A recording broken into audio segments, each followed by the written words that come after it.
They say a mother's intuition is never wrong.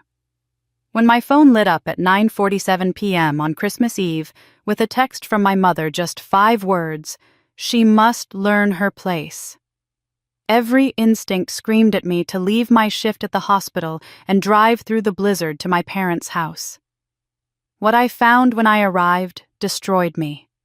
My 7-year-old daughter Emma, standing in our front yard in 3-degree weather, wearing nothing but her nightgown and a cardboard sign hanging around her frozen neck. Family disgrace. Her lips were blue. Her tiny body shook so violently she could barely stand.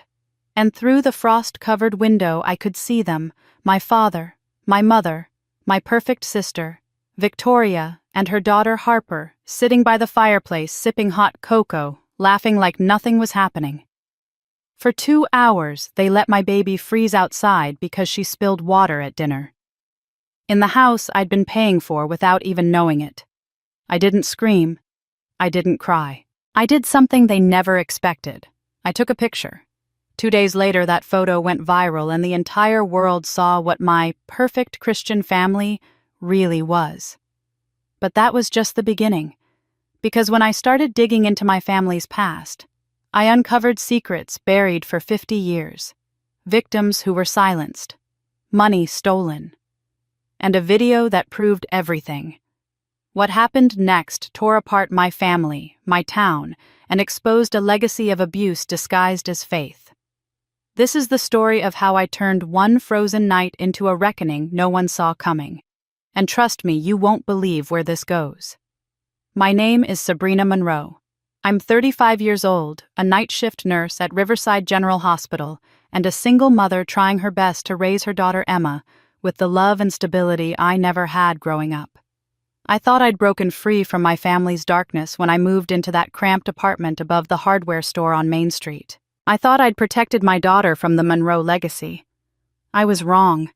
The text came at 9:47 p.m. on Christmas Eve, right in the middle of the hospital's busiest shift. My phone buzzed in my scrubs pocket as I was checking vitals on a post-op patient in recovery. I almost ignored it. We weren't supposed to check personal messages during rounds, but something made me pull it out. Mom. She must learn her place. 5 words. No context. No explanation. Just that cold, clinical sentence that made my blood freeze despite the overheated hospital air. My hands started shaking so badly I had to grip the phone with both hands to keep from dropping it. I knew exactly what those words meant. I'd heard them before 25 years ago when I was 10 years old, and my mother used the exact same phrase before making me stand outside in the January cold wearing a sign around my neck. The memory hit me like a physical blow, the burning cold against my skin, the shame of neighbors walking past and pretending not to see me, the certainty that I deserved whatever punishment my parents deemed necessary. But this wasn't about me. This was about Emma. My 7-year-old daughter was supposed to be having dinner at my parents' house on Maple Street. I'd dropped her off at 5 o'clock before my shift started, grateful that my parents had offered to watch her on Christmas Eve so I could work and earn the holiday overtime pay we desperately needed. Emma had been excited. Grandma promised to make sugar cookies and let her help decorate the tree. I'd kissed her forehead, told her to be good, and driven away, feeling like maybe, just maybe, I was finally getting things right as a mother. Now that text message told me I'd made a terrible mistake. I didn't think. I didn't plan. I abandoned my patient. Mid-checkup, mumbled something incoherent to the charge nurse about a family emergency, and ran through the hospital corridors to the parking lot. My supervisor called after me something about protocol and patient safety, but I didn't stop. Every instinct I had was screaming that Emma was in danger, that my mother's cryptic text meant exactly what I feared it meant. The drive from Riverside General to Maple Street normally takes 12 minutes. That night, with a Christmas Eve blizzard dumping snow across every road in town, it took 38 minutes of white-knuckled terror. My ancient Honda slipped and slid through unplowed streets. Visibility was nearly zero.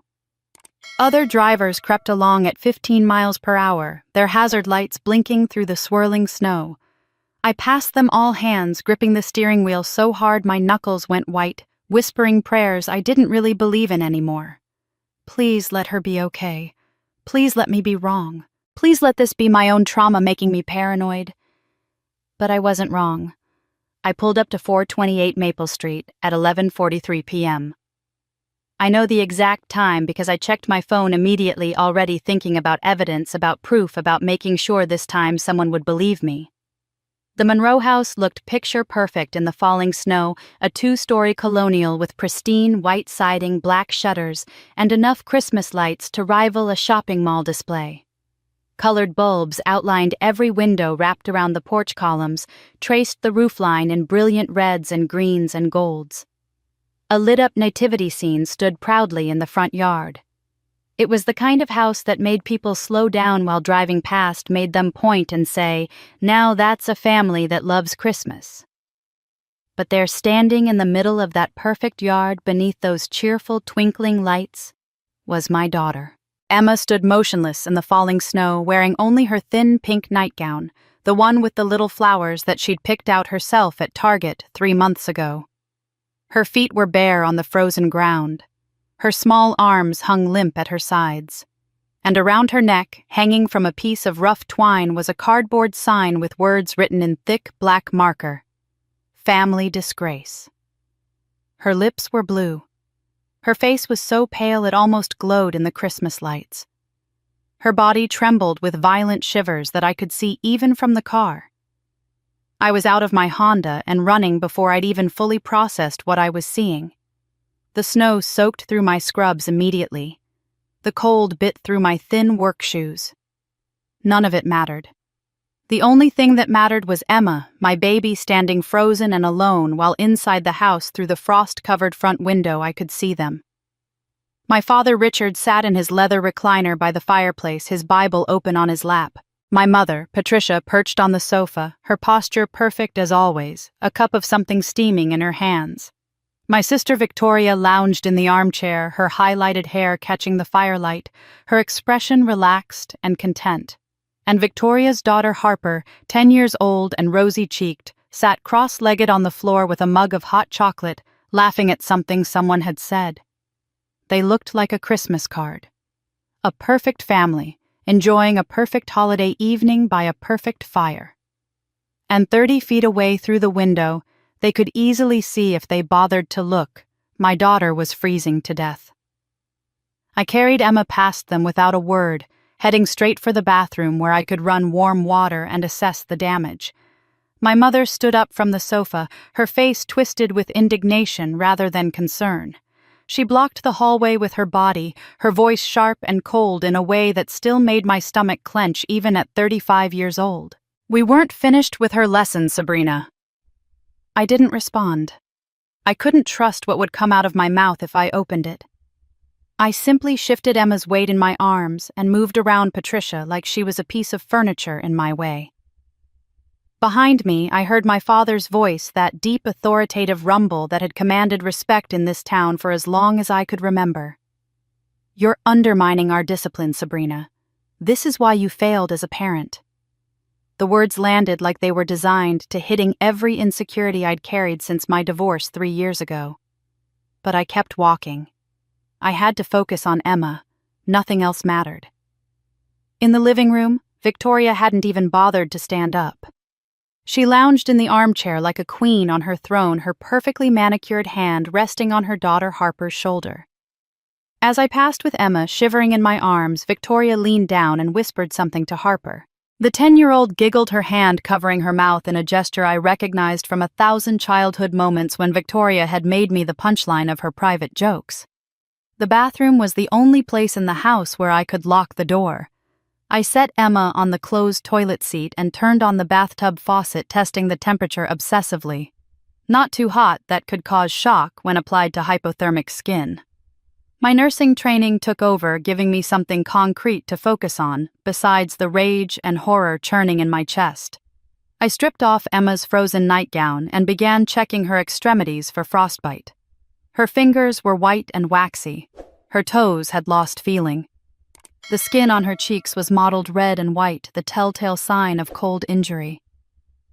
"I'm sorry, Mommy," Emma whispered through chattering teeth that clicked together so violently I worried she might chip them. I was bad. Grandma said bad girls don't deserve Christmas.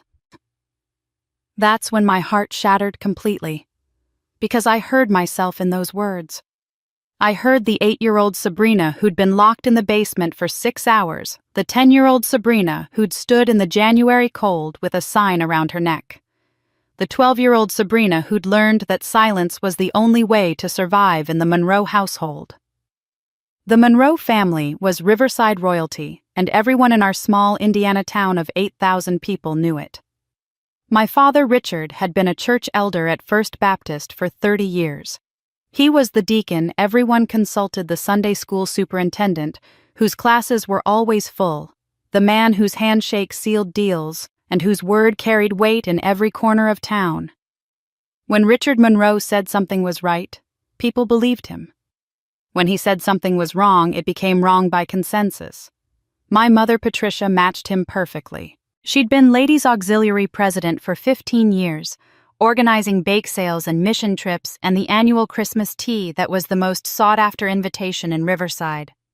She hosted Bible studies in our living room every Thursday evening, led the prayer chain when someone got sick, and always knew exactly what casserole to bring to which funeral. Her colonial house on Maple Street was a town landmark, perfectly maintained, beautifully decorated, the kind of place people pointed out to visitors as proof that Riverside valued tradition and excellence.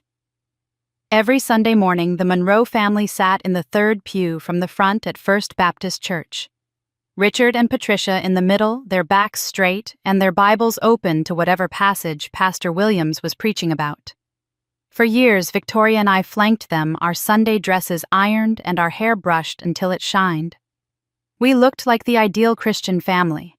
Neighbors waved at us in the parking lot. People asked my parents for parenting advice. Pastor Williams regularly called my father up to the pulpit to lead prayers or share testimonies about raising godly children.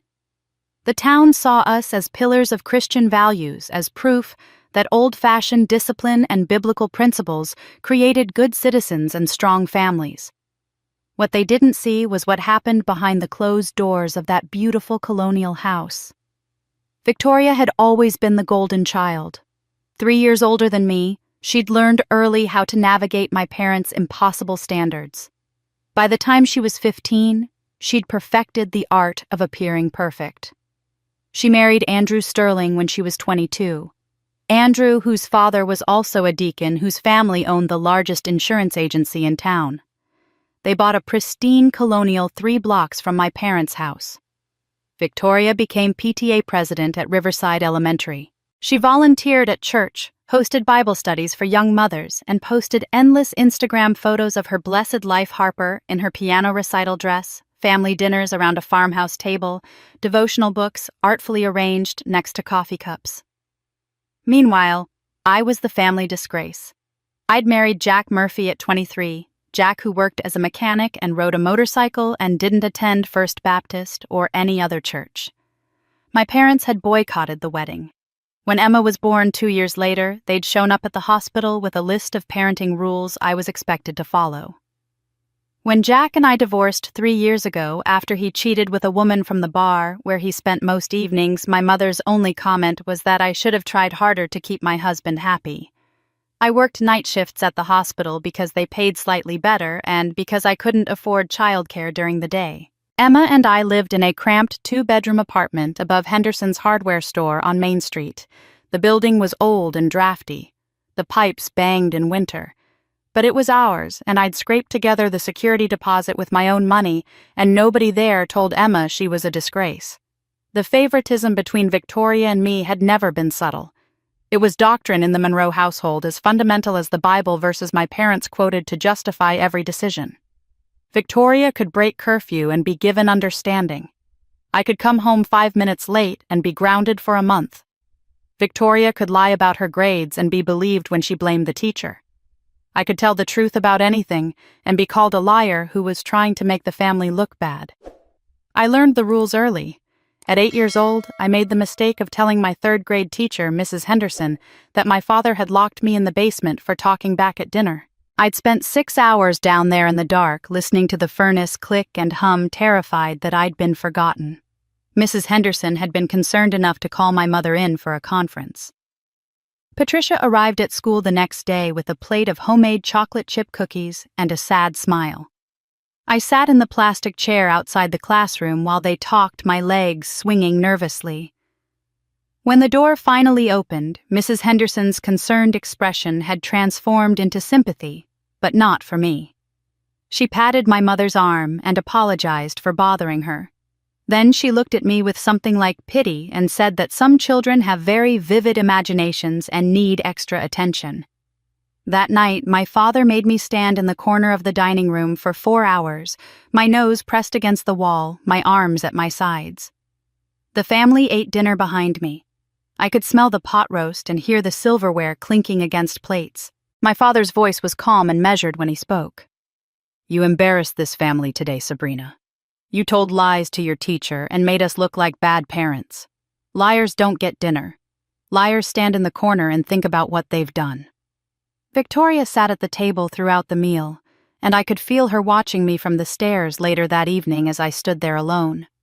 She was learning the real lesson that night, though neither of us understood it at the time. She was learning that compliance brought safety, that perfection meant protection, that the way to survive in the Monroe household was to never question, never challenge, never tell the truth if the truth made our parents look bad. By the time I was 12, I'd stopped trying to tell anyone anything. Teachers, neighbors, the youth pastor at church, they all saw what my parents wanted them to see. The perfect Christian family raising their daughters according to biblical principles. If I had problems, it was because I was difficult, rebellious, attention-seeking.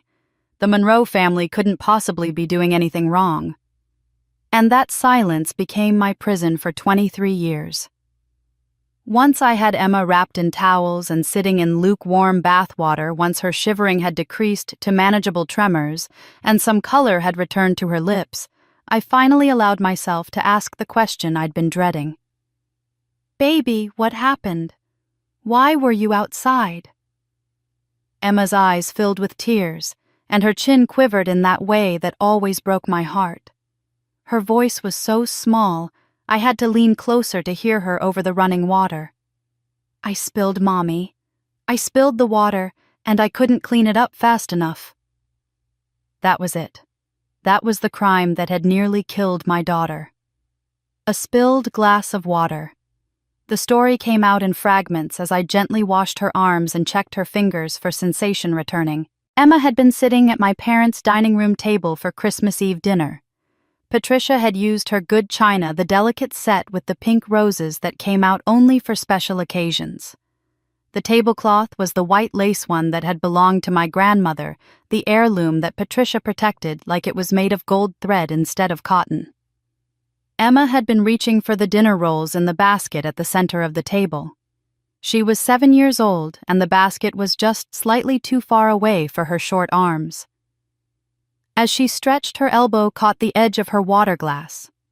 It tipped, and water cascaded across that precious lace tablecloth, spreading in a dark stain that soaked into the fabric.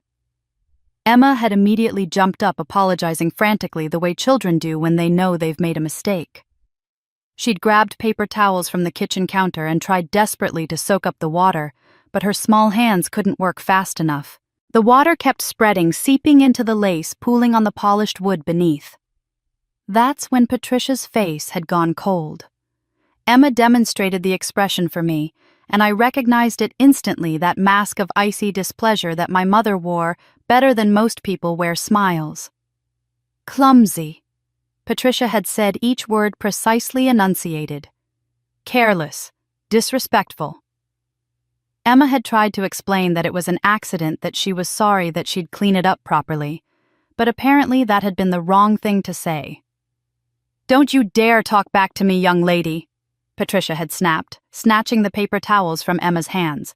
"You've embarrassed yourself and this family." I closed my eyes as Emma recounted this, my hands stilling in the bathwater. I could picture the scene so clearly because I'd lived versions of it 100 times. The minor mistake blown into a catastrophic failure. The apology treated as insolence. The punishment that would inevitably follow, always framed as education rather than cruelty. Aunt Victoria said something to Grandma. Emma continued, her voice uncertain. I didn't really understand it, but then Grandpa stood up and Grandma got the sign from the basement. Victoria. Of course Victoria had been there. Of course she'd played her part perfectly. I could imagine exactly how it had happened. Victoria would have set down her wine glass with careful precision. She would have given Patricia that knowing look, the one that reinforced their shared understanding that some children just needed firmer guidance than others. Then she would have spoken in that sweet, reasonable tone she'd perfected over the years. Mother, maybe Emma needs to learn respect the old-fashioned way. A little discomfort teaches responsibility, doesn't it? Victoria had probably glanced toward the empty chair where I should have been sitting if I hadn't been at work trying to pay bills. There would have been malice in that glance, barely concealed behind a mask of concern. Some children need firmer guidance than others. My father would have nodded his approval, giving Patricia permission to do what she'd been wanting to do all along.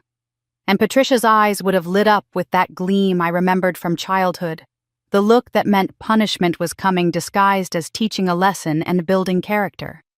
Harper had been there too, Emma told me. Victoria's daughter had watched the whole thing silently from her seat at the table, her eyes wide but her expression carefully neutral. She was learning, just as Victoria had learned decades ago, that cruelty masked as discipline was not only acceptable in the Monroe household, but admirable. She was learning that standing by while someone suffered was the price of staying safe. As Emma talked, I felt myself slipping backward through time. The bathroom around me blurred, and I was 10 years old again, standing in this same front yard on a different winter night, Christmas 1999. I could feel the cold biting through my thin pajamas, could see the Christmas lights twinkling mockingly overhead, could read the words on the cardboard sign hanging around my neck. Family disgrace. My crime had been equally absurd. I'd gotten a B in math on my report card. Not an F, not even a C, a B, which my father had called laziness and proof that I wasn't trying hard enough to honor the family name. I'd stood outside for 3 hours in 8-degree weather while my family ate Christmas dinner inside. Through the frosted window, I'd watched Victoria open present after present.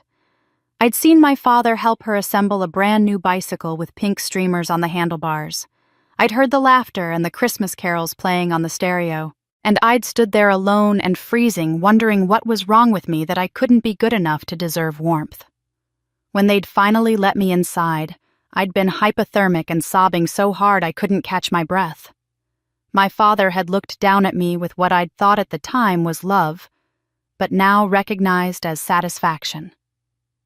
"Did you learn your lesson?" he'd asked.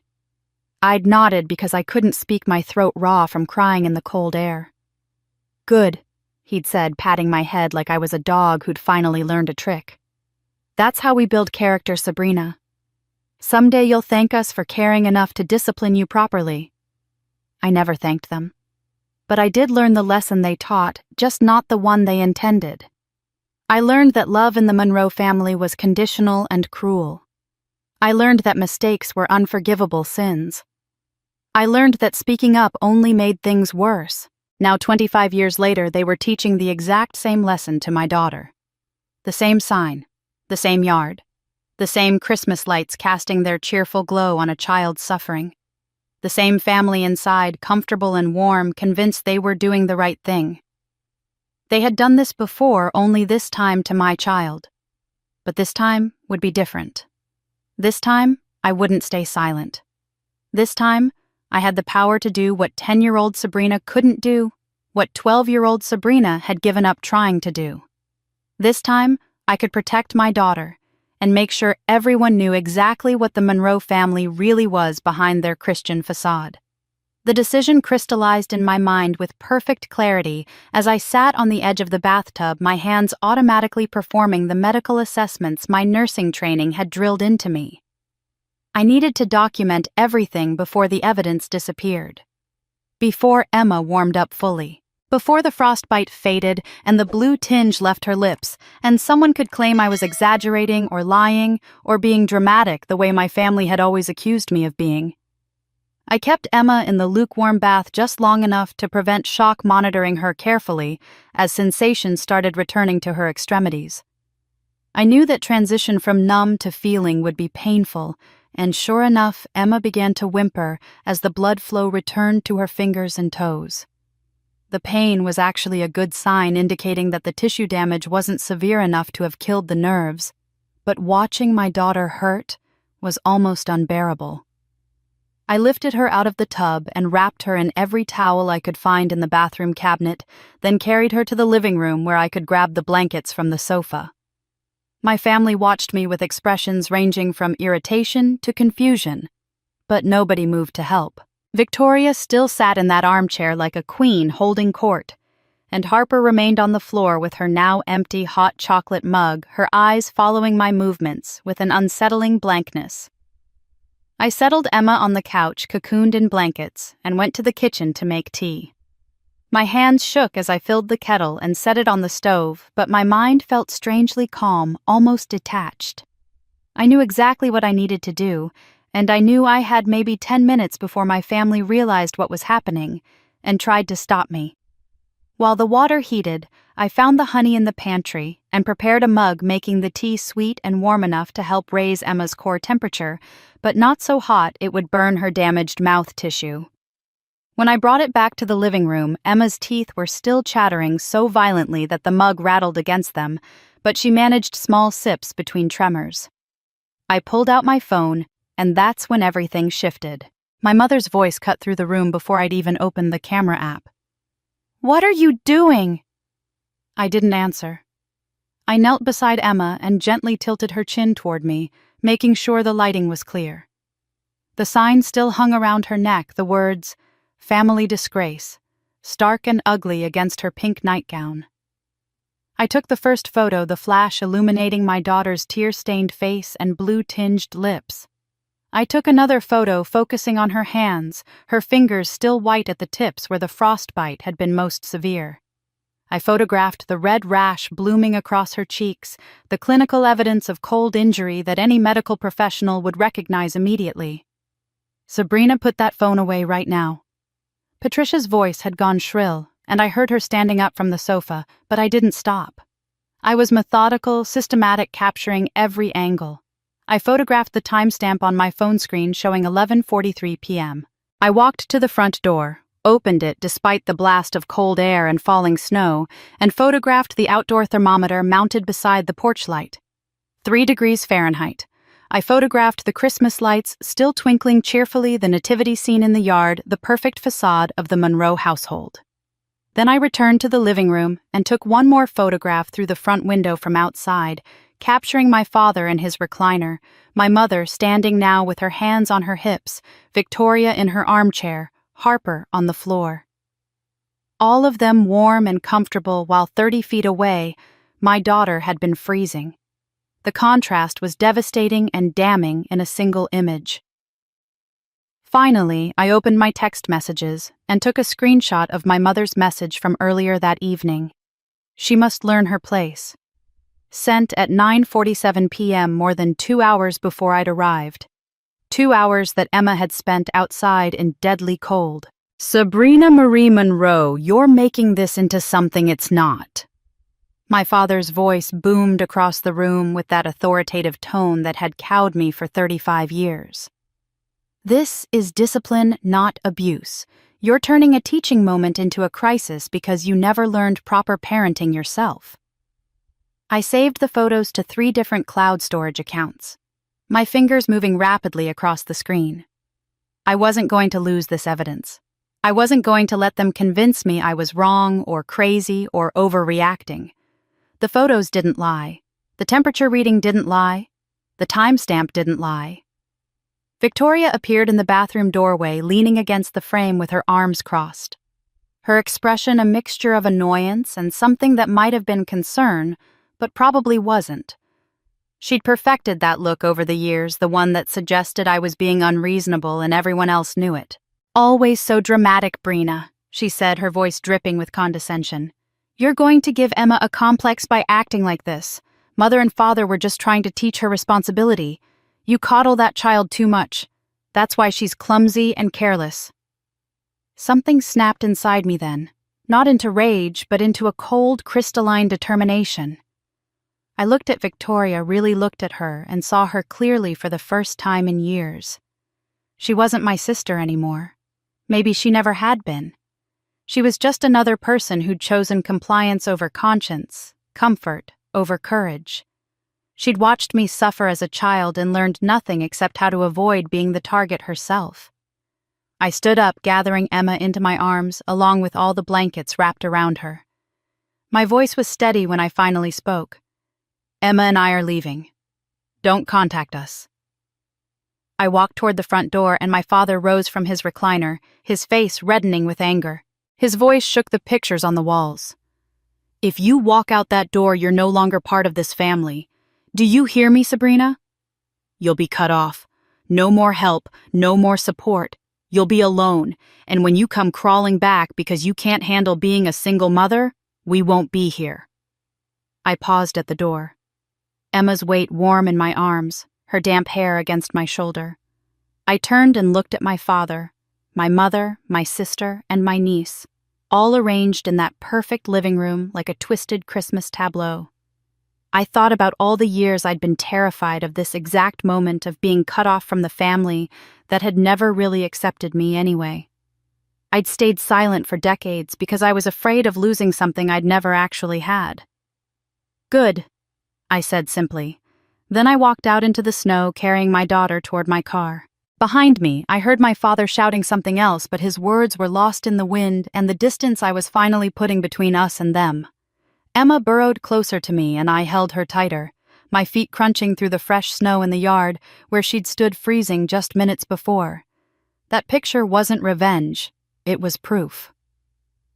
The drive back to my apartment took 15 minutes through streets that were nearly empty on Christmas Eve. Emma fell asleep almost immediately in the back seat, exhausted from trauma and hypothermia, her breathing finally steady and regular. I kept glancing in the rearview mirror to make sure she was still there, still breathing, still safe. The windshield wipers scraped rhythmically against the falling snow, and my mind felt strangely blank, like I'd used up every emotion I had, and there was nothing left but a hollow determination. I carried Emma up the narrow stairs to our second-floor apartment, fumbling with my keys while supporting her weight against my shoulder. The apartment was cold because I'd turned the heat down to save money before leaving for my hospital shift. I laid Emma in her bed, tucked 3 blankets around her, and sat beside her for 20 minutes, just watching her chest rise and fall, making sure her breathing stayed normal, checking her fingers and toes one more time for any signs of worsening frostbite. By the time I was satisfied that she was truly okay, that the damage wasn't permanent, that I'd gotten to her in time, it was 1:30 in the morning on Christmas Day. I walked into my tiny living room and sat on the second-hand couch in the dark, still wearing my damp scrubs from the hospital, my phone heavy in my hand. I opened my photo gallery and stared at the images I'd taken. Emma's face, blue-lipped and terrified, with that sign hanging around her neck. Her white fingers, the thermometer reading 3 degrees. The view through the window of my family sitting comfortable and warm, while my daughter froze outside. My mother's text message, she must learn her place. For 35 years, I'd stayed silent. For 35 years, I'd kept the peace, avoided making waves, tried desperately to be good enough that maybe my parents would finally love me the way they loved Victoria. I'd endured punishments and humiliation and been told over and over that speaking up would only make things worse. I'd watched my family present themselves to the world as righteous Christians, while behind closed doors they ruled through fear and shame. And I'd told myself that was just how things were. That every family had problems, that I was oversensitive, dramatic, ungrateful. That if I just tried harder to be better, things would change. But as I sat there in the dark, looking at my daughter's face in that photograph, something fundamental shifted inside me. This wasn't about me anymore. This wasn't about protecting my parents' reputation or maintaining family unity or avoiding confrontation. This was about Emma. This was about making sure that what happened to me for 25 years would never happen to her again. I opened Facebook on my phone. My friends list was small, maybe 30 people, mostly coworkers from the hospital and a few women I knew from Emma's school. I thought about sending the photo in a private message to my friend Jennifer, who'd always been kind to me, who might understand. But something stopped me. Private messages could be ignored. Private messages could be dismissed. Private messages didn't create accountability. My fingers moved across the screen almost without conscious thought. I selected the photo of Emma with the sign around her neck and began typing a caption. The words came easily, simply, without drama or embellishment, because the truth was dramatic enough on its own. This is my 7-year-old daughter, Emma. Tonight my parents made her stand outside in 3-degree F weather for 2 hours wearing this sign because she spilled water. This is not discipline. This is abuse, and I'm done being silent. I stared at the words for a long moment, my thumb hovering over the post button. I could still delete it. I could still stay quiet. I could still protect the Monroe family reputation the way I'd been trained to do since childhood. Then I thought about Emma whispering through chattering teeth that she was bad, that bad girls don't deserve Christmas, that she was sorry. I thought about myself at 10 years old standing in that same yard learning that lesson of shame and silence. I hit post at exactly 1:47 in the morning and set my phone face down on the coffee table. Then I went to bed, climbing under my own blankets, fully clothed because I was too exhausted to change. I fell asleep within minutes, too drained to even process what I'd just done. When I woke 4 hours later, my phone was vibrating so violently on the nightstand that it had walked halfway across the surface. I grabbed it, my heart immediately racing, because my first thought was that something had happened to Emma. But Emma was fine, still sleeping peacefully in her room when I checked on her. The notifications on my phone told a different story. 847 shares, 3,000 comments. My Facebook app was struggling to load them all. I sat on the edge of my bed, my hands shaking, scrolling through an endless stream of reactions. Some were supportive beyond anything I'd expected. I believe you. This happened to me, too. You are so brave. Thank you for speaking up. That poor baby. Women I'd never met were sharing their own stories in the comments, talking about parents who'd used cold as punishment, about standing outside in winter, about signs and shame and silence. But other comments were vicious. People I'd known from church, friends of my parents, were defending Richard and Patricia Monroe with a fervor that felt almost religious. I've known the Monroes for 30 years, and they would never abuse a child. This must be a misunderstanding. Sabrina always was dramatic and attention-seeking. Maybe if she disciplined her daughter properly, her parents wouldn't have to step in. This is what's wrong with parents today. They think any discipline is abuse. The Riverside Community Parents Group had picked up the post. Someone had tagged the Riverside Police Department. Someone else had tagged Channel 7 News. The local newspaper's Facebook page had shared it. My phone showed 17 missed calls, most from numbers I didn't recognize.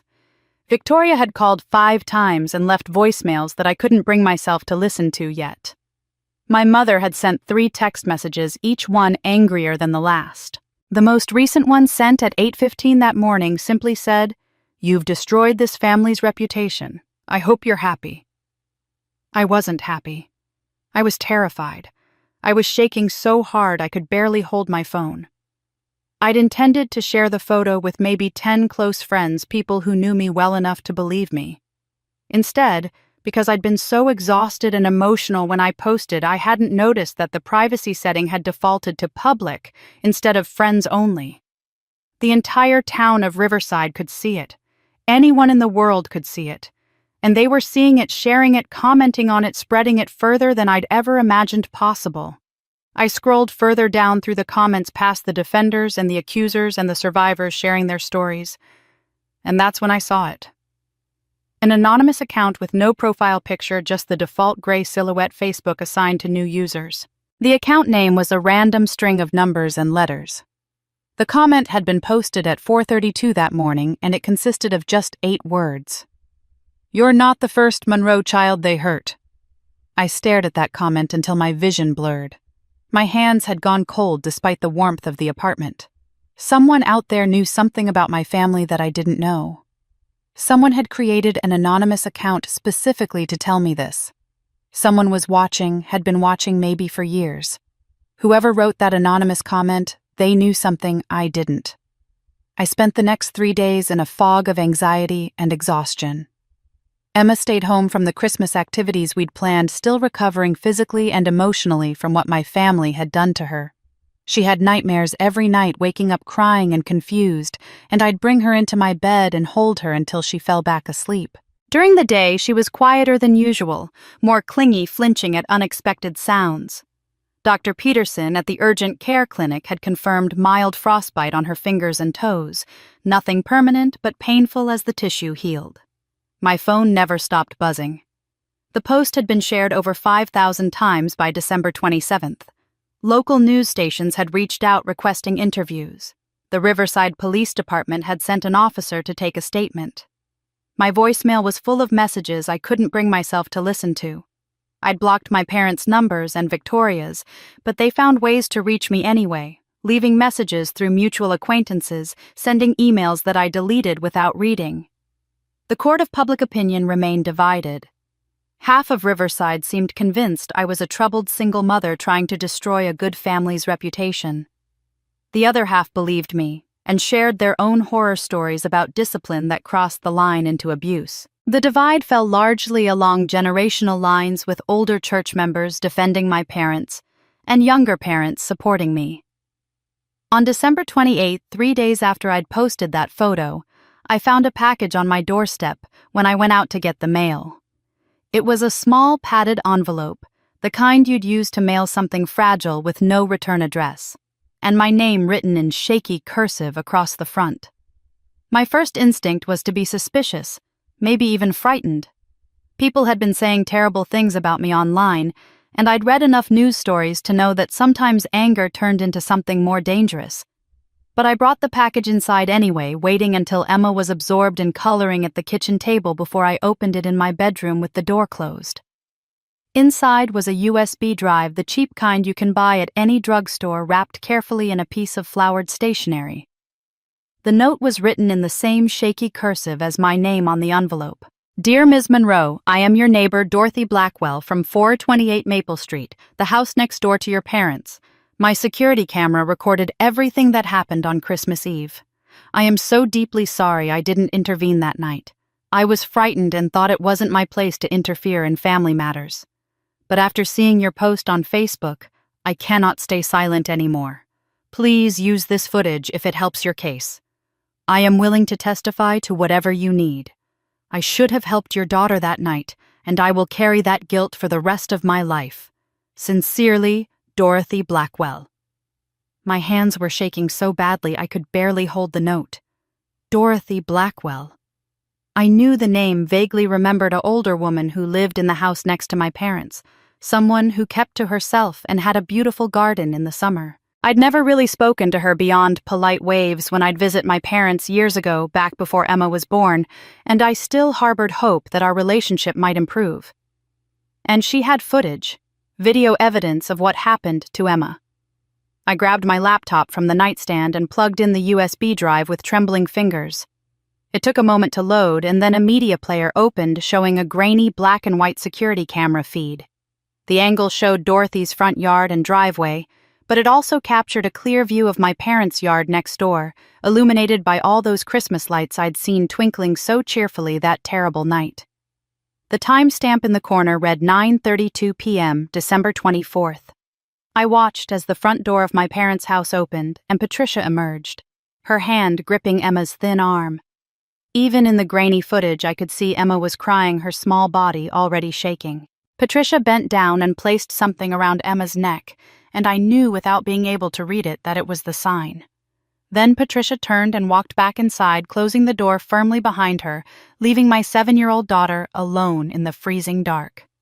The timestamp changed to 9:35 p.m. Emma stood where Patricia had left her, her arms wrapped around herself. She was crying, her mouth open in what I knew must be sobs, even though the audio at that distance was too faint to pick up clearly. At 9:47 p.m., I watched the camera capture movement through my parents' front window. I could see figures moving inside the warm-lit house. The angle was such that I could make out Patricia's silhouette picking up her phone, her fingers moving across the screen. That was the moment she'd sent me the text.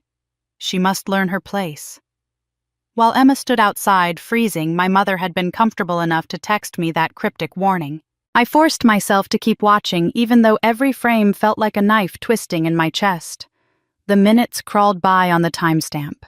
Emma tried to keep moving at first, shifting her weight from foot to foot, bouncing slightly to stay warm.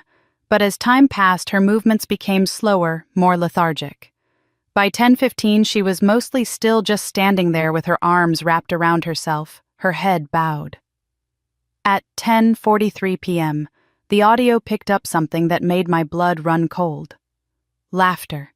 Clear, unmistakable laughter coming from inside the house. I could hear it even through the closed windows, could distinguish my mother's high-pitched giggle and my father's deeper chuckle, and Victoria's familiar laugh that I'd heard 1,000 times growing up. They were laughing. While my daughter stood outside dying from exposure, they were inside laughing. At 11:15 p.m., the audio caught something else. A window must have been cracked open slightly, because a voice carried clearly across the yard. Victoria's voice speaking to someone inside. "She'll learn just like Sabrina did." The words were casual, matter-of-fact, as if she were commenting on the weather or discussing a recipe. Just a simple observation about how punishment worked in the Monroe family. No concern, no compassion. Just that cold assessment that this was how we taught lessons. At 11:43 p.m., my Honda pulled into the frame. I watched myself jump out of the car, watched myself run to Emma, watched myself scoop her up and carry her toward the house. The footage continued for another minute, showing me emerging with Emma wrapped in blankets, rushing to my car. Then the recording ended. 2 hours and 11 minutes. The camera had captured every single minute of Emma's ordeal, had documented exactly how long my parents had left her outside, had recorded the laughter and the callous comment, and the complete lack of concern for a child's suffering. This wasn't just my word against theirs anymore. This wasn't just a photo that could be dismissed as a momentary lapse in judgment or an exaggeration. This was undeniable, time-stamped audio and video evidence of exactly what had happened. I sat on my bed staring at the paused video for a long time, my mind racing. Then I looked up Dorothy Blackwell's address, grabbed my keys, and drove to 428 Maple Street. Dorothy answered the door within seconds of my knock, as if she'd been waiting by the window. She was 78 years old, according to what I'd later learn, a retired schoolteacher with white hair pulled back in a neat bun and eyes that were red-rimmed from crying. She took one look at me, and tears started flowing down her lined face. "Ms. Monroe, I am so sorry." I didn't trust myself to speak yet, so I just nodded, and she gestured for me to come inside. Her house was neat and modest, filled with the kind of comfortable furniture and family photos that spoke of a long, quiet life. We sat in her living room, and she told me everything in a voice that shook with emotion. "I've lived next to your parents for 15 years, she said, her hands clasped tightly in her lap. "Over the years, I've heard things. Children crying. Your father's voice booming through the walls. Sometimes I'd see you or your sister leaving the house looking upset. But I told myself it was discipline, that it wasn't my place to interfere in family matters. I grew up in a generation where you didn't question how other people raised their children." She paused, wiping her eyes with a tissue. "When I saw your little girl standing out there on Christmas Eve, I watched from my window. I stood there for 20 minutes, frozen by my own cowardice, telling myself it wasn't my business, that surely her grandparents knew what they were doing. Then I went to bed and I couldn't sleep. I kept seeing her little face. The next day, when I saw your post on Facebook, I realized I'd been complicit. I'd been a coward. So I went through my security footage and found the recording." Dorothy looked at me with such genuine remorse that I felt something crack open in my chest. "I'm ready to make it right now, Ms. Monroe. Whatever you need. I'll testify. I'll give this footage to the police. I'll tell anyone who'll listen what I saw. I should have helped her that night, and I can't undo that. But I can help now." I reached across the space between us and took her trembling hand in mine. And then I was crying too, and we sat there together, two women from different generations, finally breaking the silence that had protected abusers for far too long. "You just did," I whispered. The camera saw what the town refused to see. Dorothy Blackwell's security footage changed everything. I made copies immediately, storing them on 3 different cloud services and emailing them to myself from multiple accounts. I wasn't taking any chances that this evidence could disappear. Then I shared a second post on Facebook, this time checking carefully to make sure it was set to public with a simple statement. "To those who say I'm lying or exaggerating, a neighbor's security camera captured the entire incident. 2 hours and 11 minutes, time-stamped, with audio. The truth doesn't need my words anymore." I didn't upload the actual video, not yet. Something told me to hold that back, to save it for when it would matter most. But just the mention that video evidence existed sent shockwaves through Riverside that were still reverberating as New Year's Eve approached. The town fractured along fault lines I hadn't fully understood existed. Growing up in Riverside, I'd always thought of it as a unified community, a place where everyone knew everyone and shared the same values. But the moment my family's abuse became public, it was like someone had split the town down the middle with an axe. The Riverside Community Connection Facebook group, which usually posted about bake sales and lost cats and high school basketball scores, became a war zone. I stopped reading the comments after the first few days because they were too painful. But my friend Jennifer from the hospital kept me updated on the worst of it. Team Monroe, as she called them, insisted this was all overblown liberal snowflake parenting, that a little cold never hurt anyone, that kids today were too soft and needed more discipline, not less. They shared articles about participation trophies and the downfall of traditional values. They posted Bible verses about sparing the rod and spoiling the child. Team Sabrina, on the other hand, filled the comments with links to articles about child abuse, posts about generational trauma, and the cycle of violence demands for accountability. They shared their own stories, dozens of them, about parents and grandparents who'd used similar punishments, about the lasting damage of shame-based discipline, about finally recognizing abuse for what it was. The arguments were vicious. People who'd been friends for decades stopped speaking to each other. The comment threads went hundreds of replies deep, devolving into personal attacks and blocked accounts. Someone created a poll asking whether I was a hero or a vindictive daughter trying to destroy her family. The results were almost exactly 50-50.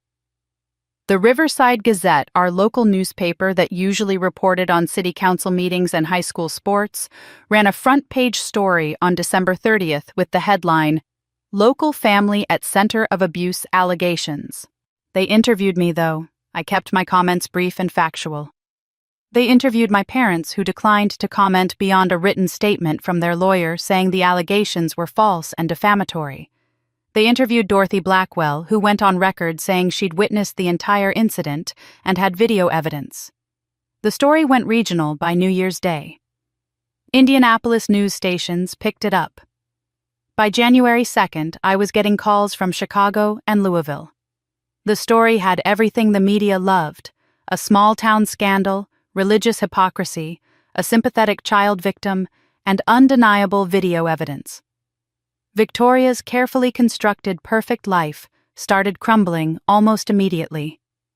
Riverside High School, where she volunteered as a reading tutor twice a week and sat on the parent advisory board, sent her an email on December 29th asking her to step back temporarily while the situation was investigated. The email was polite but firm, citing their zero-tolerance policy on child abuse and the need to maintain community trust. Victoria posted a screenshot of it on her Instagram story with the caption, "Canceled for supporting my parents," followed by a series of prayer hands emojis, but she deleted it within an hour. The hardware store below my apartment, Henderson's Hardware, run by Tom Henderson, whose son had been in my grade in school, posted a handwritten sign in their front window on December 31st. "We stand with Sabrina and Emma." Tom came upstairs that evening to tell me personally that my January rent was waived and not to worry about paying until I was back on my feet. I cried in his doorway, overwhelmed by the kindness of someone who barely knew me. But nowhere was the divide more painful than at First Baptist Church, the institution that had been the center of my parents' lives and identities for 3 decades. The church was facing its biggest crisis in 50 years, and everyone knew it. Half the congregation defended Richard Monroe with a passion that bordered on religious fervor. These were the older members, the ones who'd known my father since he'd first joined the church in 1994, who'd watched him teach Sunday school and lead mission trips and serve communion. To them, Richard was a pillar of faith and morality. The idea that he could be an abuser was incomprehensible, offensive even. They quoted Proverbs 13:24 in the church parking lot and on Facebook, "Whoever spares the rod hates their children, but the one who loves their children is careful to discipline them." They called for the church board to issue a statement supporting my parents and condemning me for airing private family business. But the younger members, especially the parents of small children, were horrified. They'd seen the photo of Emma with that sign around her neck. They'd read about Dorothy Blackwell's security footage. They had young daughters and sons who reminded them of Emma, and they couldn't imagine any circumstance that would justify leaving a child outside in deadly cold for over 2 hours. They started a petition demanding that Richard step down immediately from all leadership positions. Within 2 days, it had 73 signatures. The church board held an emergency meeting on January 3rd, a Thursday evening, when the building was usually dark and empty. I heard about it from multiple sources, including someone who was there, and called me afterward to tell me what happened.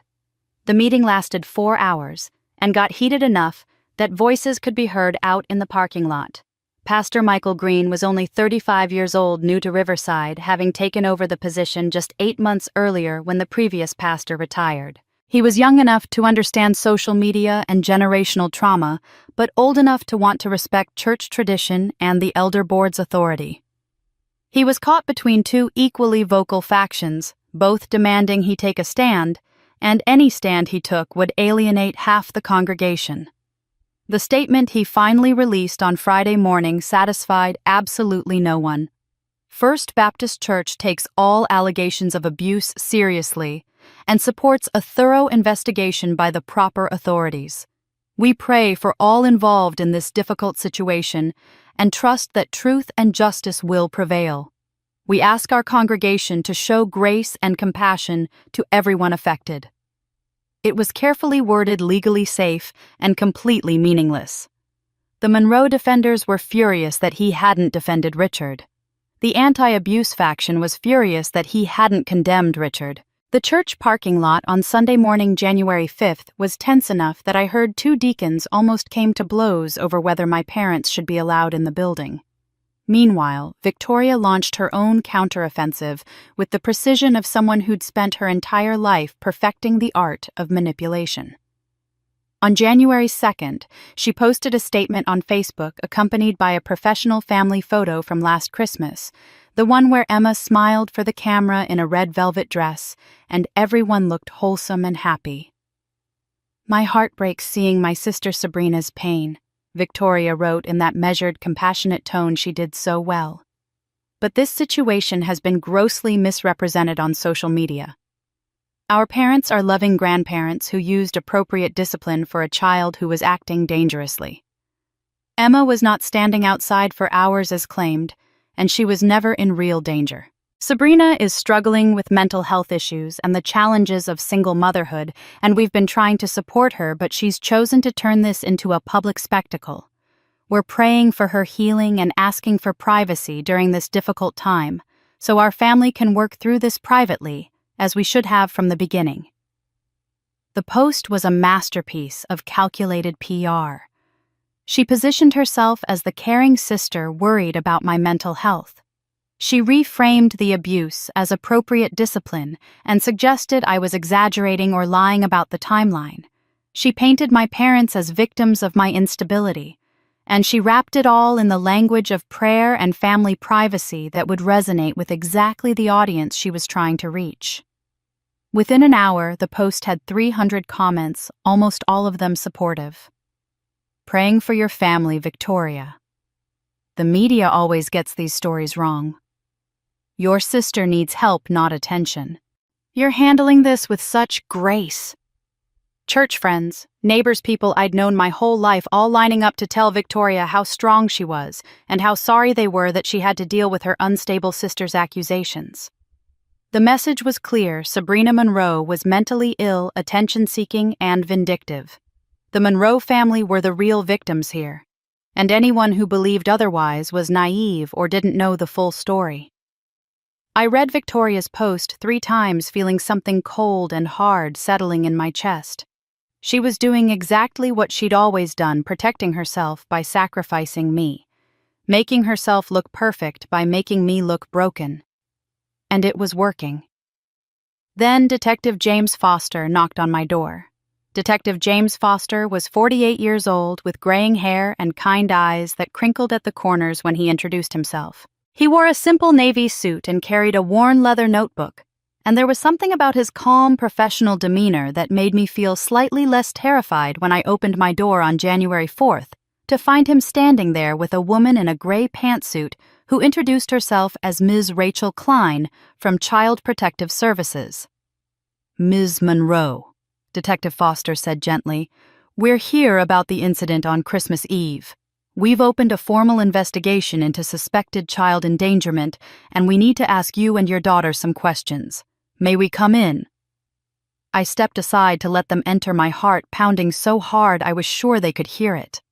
Emma was coloring at the kitchen table, and she looked up when the strangers entered, her eyes going wide with the wariness she'd developed since Christmas Eve. She'd been having nightmares every night, waking up crying and asking if Grandma was going to make her go outside again. The interview lasted 2 hours. Detective Foster asked me to walk him through the entire evening in excruciating detail: what time I'd dropped Emma off, why I'd left her with my parents, when I'd received the text message every moment from when I'd arrived to when I'd left with Emma. He took notes in his careful handwriting, occasionally asking me to clarify a timeline or describe something more specifically. Ms. Klein asked to examine Emma, and I took them to Emma's bedroom where the light was better. Emma sat on the edge of her bed, silent and small, while Ms. Klein photographed the fading frostbite marks on her fingers and the lingering redness on her cheeks.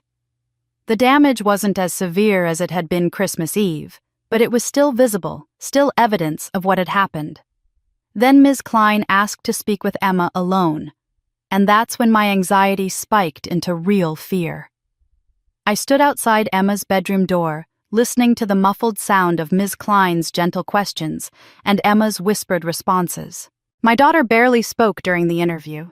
I could hear her whispering yes or no, occasionally managing a few more words, but mostly staying silent. The trauma had stolen her voice in more ways than one. When they finally emerged, Ms. Klein's expression was professionally neutral, but Detective Foster looked troubled. We sat back down at my small kitchen table, and that's when the questions shifted in a way that made my stomach drop. "Ms. Monroe," Detective Foster said, his voice still gentle but with a new edge of formality. "I need to ask you some difficult questions now. Why did you leave Emma with your parents if you knew they had a history of using this type of punishment?" I stared at him, trying to process what he was asking. "I didn't know they'd do this to her. I thought maybe they'd changed or that they'd never do to their granddaughter what they did to me." "But you knew they'd done it to you," Ms. Klein interjected. "You experienced this same punishment as a child, yet you still left your daughter in their care. Can you help us understand that decision?" The room felt like it was tilting. "I needed someone to watch her while I worked. I couldn't afford a babysitter. They're my parents. I thought I could trust them." "Did you report the abuse you experienced as a child to any authorities?" Detective Foster asked. "I was a child. Who was I supposed to report it to? I tried to tell a teacher once when I was 8, and my mother convinced her I was lying." Ms. Klein made a note on her tablet. "And as an adult before this incident with Emma, did you ever file a police report about your childhood abuse?" "No, it was in the past. I just wanted to move on." "So there's no documentation of your allegations prior to Christmas Eve of this year," Ms. Klein said. It wasn't really a question. That's when I understood what was happening. They weren't just investigating my parents.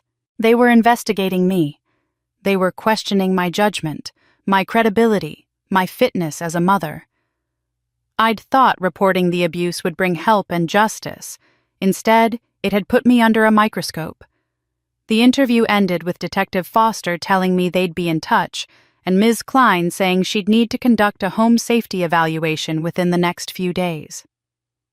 After they left, I sat at my kitchen table, shaking Emma curled up in my lap, and tried to convince myself that everything would be okay. The truth was on my side. I had photographs. I had Dorothy Blackwell's video. They had to believe me. But 2 days later, on January 6th, Ms. Rachel Klein returned to my apartment with paperwork and an expression that made my blood run cold before she even started speaking.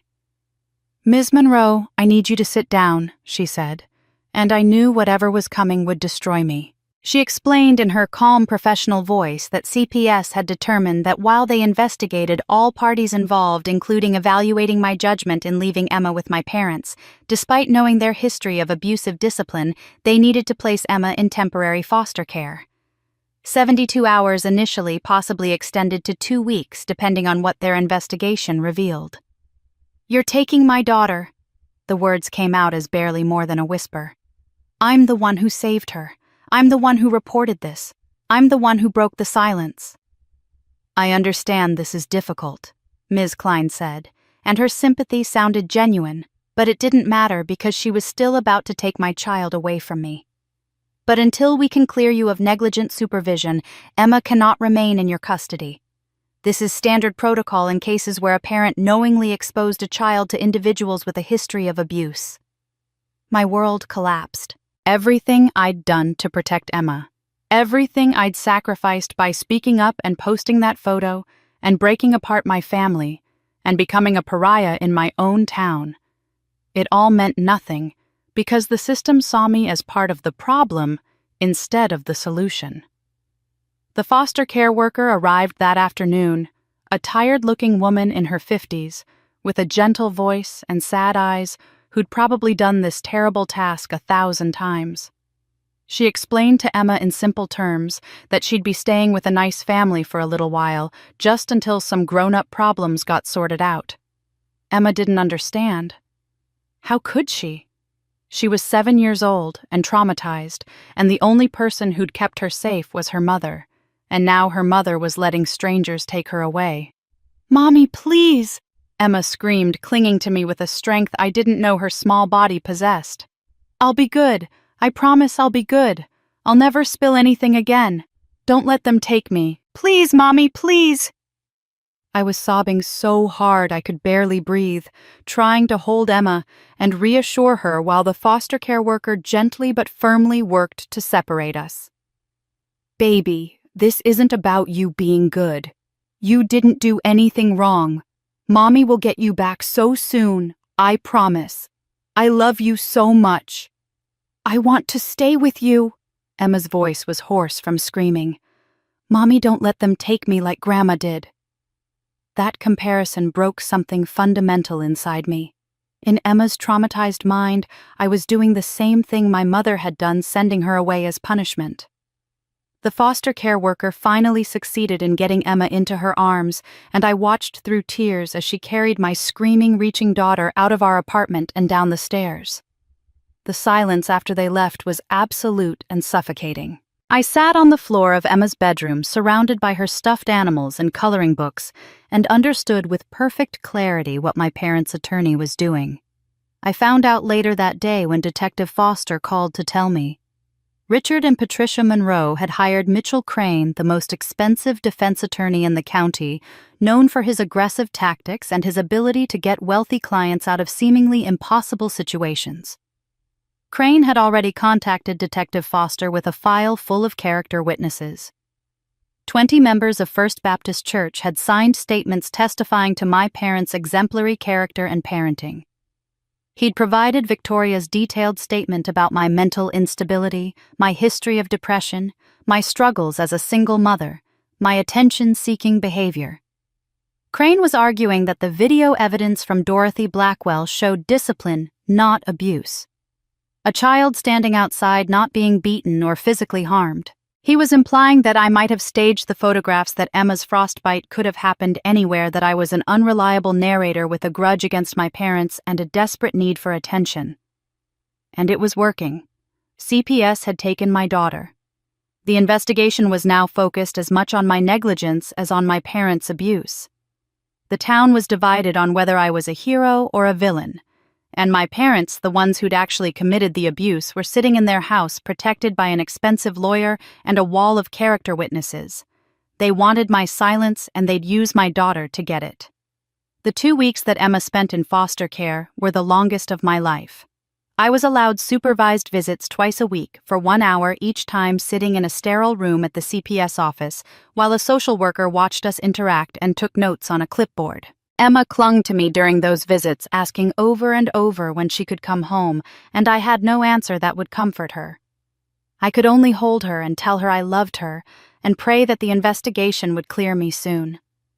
During those endless days alone in my apartment, I did what I always did when I needed to understand something I researched. I read everything I could find about generational trauma, about how abuse patterns pass from parent to child, about why victims become perpetrators. I was trying to understand how my father, who I'd feared and hated for so long, had become the person he was. That's when I found Diana Hartley's email in my inbox. She was an investigative journalist for The Atlantic, she wrote, specializing in stories about institutional abuse in religious communities. She'd been following my story on social media and wanted to know if I'd be willing to talk to her about my family's history. She believed there was a larger pattern here, something that went back further than just my childhood. I agreed to meet her on January 12th at a coffee shop 2 towns over, where I was less likely to be recognized. Diana was 58 years old, with steel gray hair cut short and sharp, intelligent eyes behind wire-rimmed glasses. She had the kind of direct, no-nonsense manner that put me at ease immediately. She didn't ask me to relive my trauma for dramatic effect. Instead, she asked me about my grandfather. "Tell me about Robert Monroe," she said, her recorder sitting between us on the table. "Your father's father. What do you know about him?" I realized with some shame that I knew almost nothing. My grandfather had died when I was 5 years old, and my only memories of him were vague impressions of a stern, silent man who sat in the corner at family gatherings and barely spoke. My father never talked about him except in the most general terms, usually while explaining why discipline was important. "I can find out more," Diana said. "If you give me permission to dig into your family history, I have resources. Public records, old newspapers, military files. I've done this kind of research before, and I think I'll find something." I gave her permission, and 3 days later she called me with what she'd discovered. Diana had found Robert Monroe's military records, his employment history, and most significantly, she'd tracked down and interviewed 2 of his former neighbors from the 1960s and 70s, elderly people now, but with clear memories of the Monroe household. Robert Monroe had been a Korean War veteran who'd come home in 1953 with what we now recognize as severe PTSD, but what was then just called shell shock, or more often not called anything at all. He'd married, had a son Richard in 1960, and worked as a factory foreman. And he'd raised his son using the same brutal discipline methods he'd learned in the military, amplified by undiagnosed mental illness and a culture that told men to be strong and silent and to rule their households with absolute authority. Diana had found a woman named Margaret Peterson who'd lived next door to the Monroes in 1968. She remembered 8-year-old Richard standing in the yard one autumn afternoon wearing a cardboard sign that read failure because he'd brought home a D in spelling. She remembered Robert Monroe telling her matter-of-factly that he was teaching the boy discipline, that softness created weak men, that shame was a tool for building character. Another neighbor, Thomas Bradley, remembered seeing Richard outside in winter weather on multiple occasions, sometimes wearing signs, sometimes just standing at attention for hours as punishment for various infractions. Once, when Richard had cried at his grandmother's funeral, Robert had made him stand outside with a sign reading "weak" because real men don't cry. The pattern was identical to what my father had done to me, down to the specific wording on some of the signs. Robert Monroe had used public shame as his primary parenting tool, had made his son's mistakes visible to the entire neighborhood, had taught young Richard that emotions were weakness, and mistakes were sins, and the only way to become a good person was through suffering.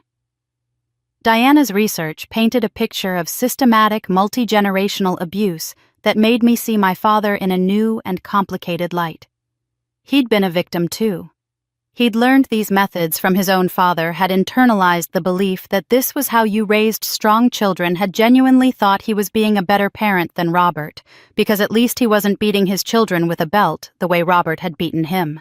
But understanding where it came from didn't excuse what he'd done. My father had choices that his 8-year-old self hadn't had. He'd had access to therapy, to parenting books, to a changing culture that was questioning these old authoritarian methods. He could have broken the cycle. Instead, he'd strengthened it. Diana's investigation also revealed how my mother had fit so perfectly into this toxic system. Patricia had grown up in a different but equally rigid household.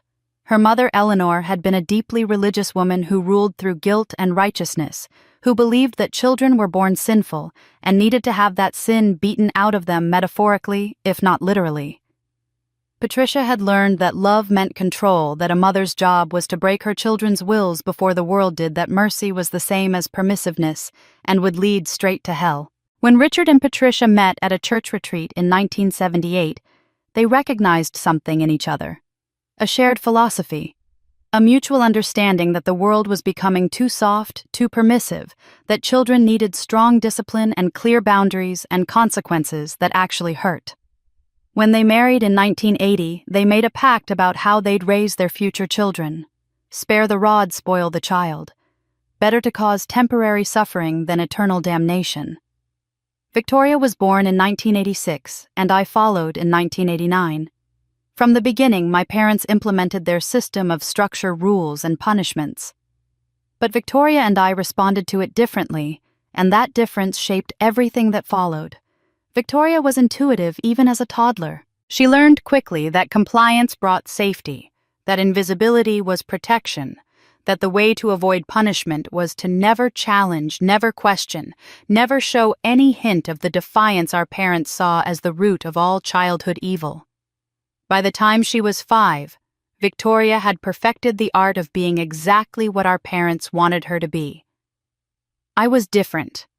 I was sensitive, questioning, emotionally expressive, in ways that our parents viewed with suspicion and alarm. I cried when I was hurt. I asked why when I was told to do something. I had opinions and expressed them. These traits, which might have been nurtured in a different family, were seen as defiance in the Monroe household. I became the target, the problem child, the one who needed correction. The sign punishments began when I was 8 years old, the same age my father had been when his own father first used them on him. The cycle had come full circle, perfectly replicated across a generation. But my mother wasn't just going along with my father's methods. Diana's investigation, which would later uncover even more disturbing evidence, revealed that Patricia was an architect of the system, not just a participant. She kept detailed records of every discipline session and journals that we'd eventually discover. She believed that documentation proved responsible parenting, that tracking punishments and their effectiveness was the mark of a thoughtful mother who took her duties seriously. Patricia introduced refinements to my father's methods. She insisted on making us apologize publicly at church after certain punishments. She added food restriction to isolation. She combined physical discomfort with shame in ways that my father, for all his cruelty, might not have thought of on his own. Her motivation wasn't sadism in the traditional sense. She genuinely believed she was doing God's work, that she was saving her children's souls by breaking their wills, that earthly suffering was a small price to pay for eternal salvation. That's what made it so insidious and so difficult to fight. This wasn't abuse born of rage or loss of control. This was calculated, documented, justified abuse. My parents genuinely believed that causing their children to suffer was an act of love. They slept well at night, knowing they'd made me stand outside in the cold because they thought they were building my character. They felt righteous making Emma wear that sign because they believed they were teaching her respect. The abuse was doctrinal, a core tenet of their parenting philosophy, backed by carefully selected Bible verses and justified by their own traumatic childhoods. They'd taken their pain and transformed it into doctrine, had turned their scars into scripture, had made their fear into faith. This wasn't a family, it was a legacy of fear disguised as faith. Understanding the generational pattern didn't make the present any easier to endure.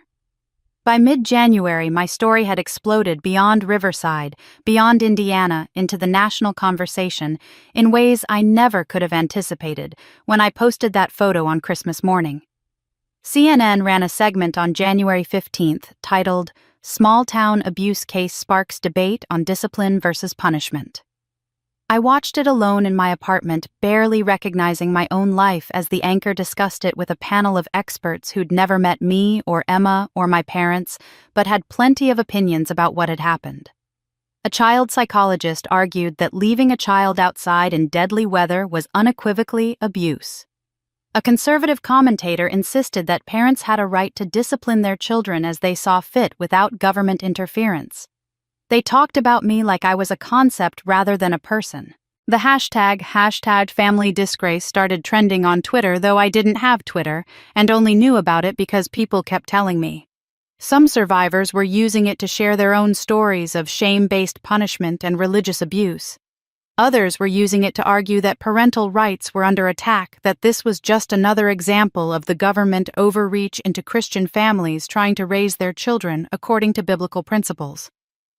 Conservative outlets picked up the story with headlines like, "Mother uses social media to destroy Christian parents," and "When does discipline become abuse? One family's fight against the state." Progressive outlets countered with, "Fundamentalist child abuse finally exposed," and "The danger of biblical parenting." Everyone had an opinion. Everyone had an agenda. And at the center of it all was my face, my name, my daughter's suffering, turned into content. Photos from my Facebook were everywhere, screenshots circulated and analyzed and memed. Unflattering angles, tired photos from after long shifts at the hospital, images that made me look exactly how my family wanted me to look. Unstable, disheveled, unreliable.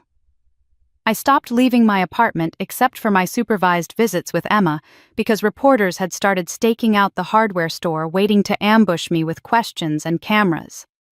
I'd called in sick to work so many times that I knew my job was in jeopardy, but I couldn't face the hospital corridors and the stares and the whispered conversations that stopped when I entered a room.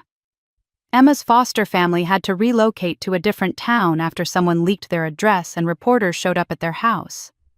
Ms. Klein informed me of this during one of our supervised visits, her voice tight with frustration at how out of control the situation had become.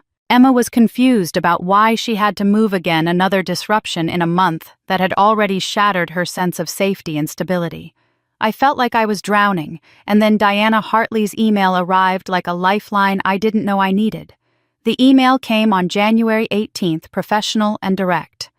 Diana Hartley identified herself as an investigative journalist for The Atlantic, mentioned her Pulitzer Prize for a series on institutional child abuse in religious organizations, and explained that she'd been following my story with professional interest. "Ms. Monroe," she wrote, "I've covered cases like yours for 25 years. Your story fits a pattern I've been tracking for over a decade: generational abuse in fundamentalist families enabled by church communities and small-town complicity. I believe there's more to your family's history than what's been reported in the media. I'd like to investigate the Monroe family lineage, interview community members who knew your parents decades ago, and examine whether there are other victims beyond you and Emma. Would you be willing to speak with me?" I read the email 3 times before responding. Part of me was wary of more media attention, more exposure, more people turning my life into a story. But Diana's approach felt different from the cable news panels and the social media debates. She was offering to investigate, to dig deeper, to find the truth, rather than just having opinions about it.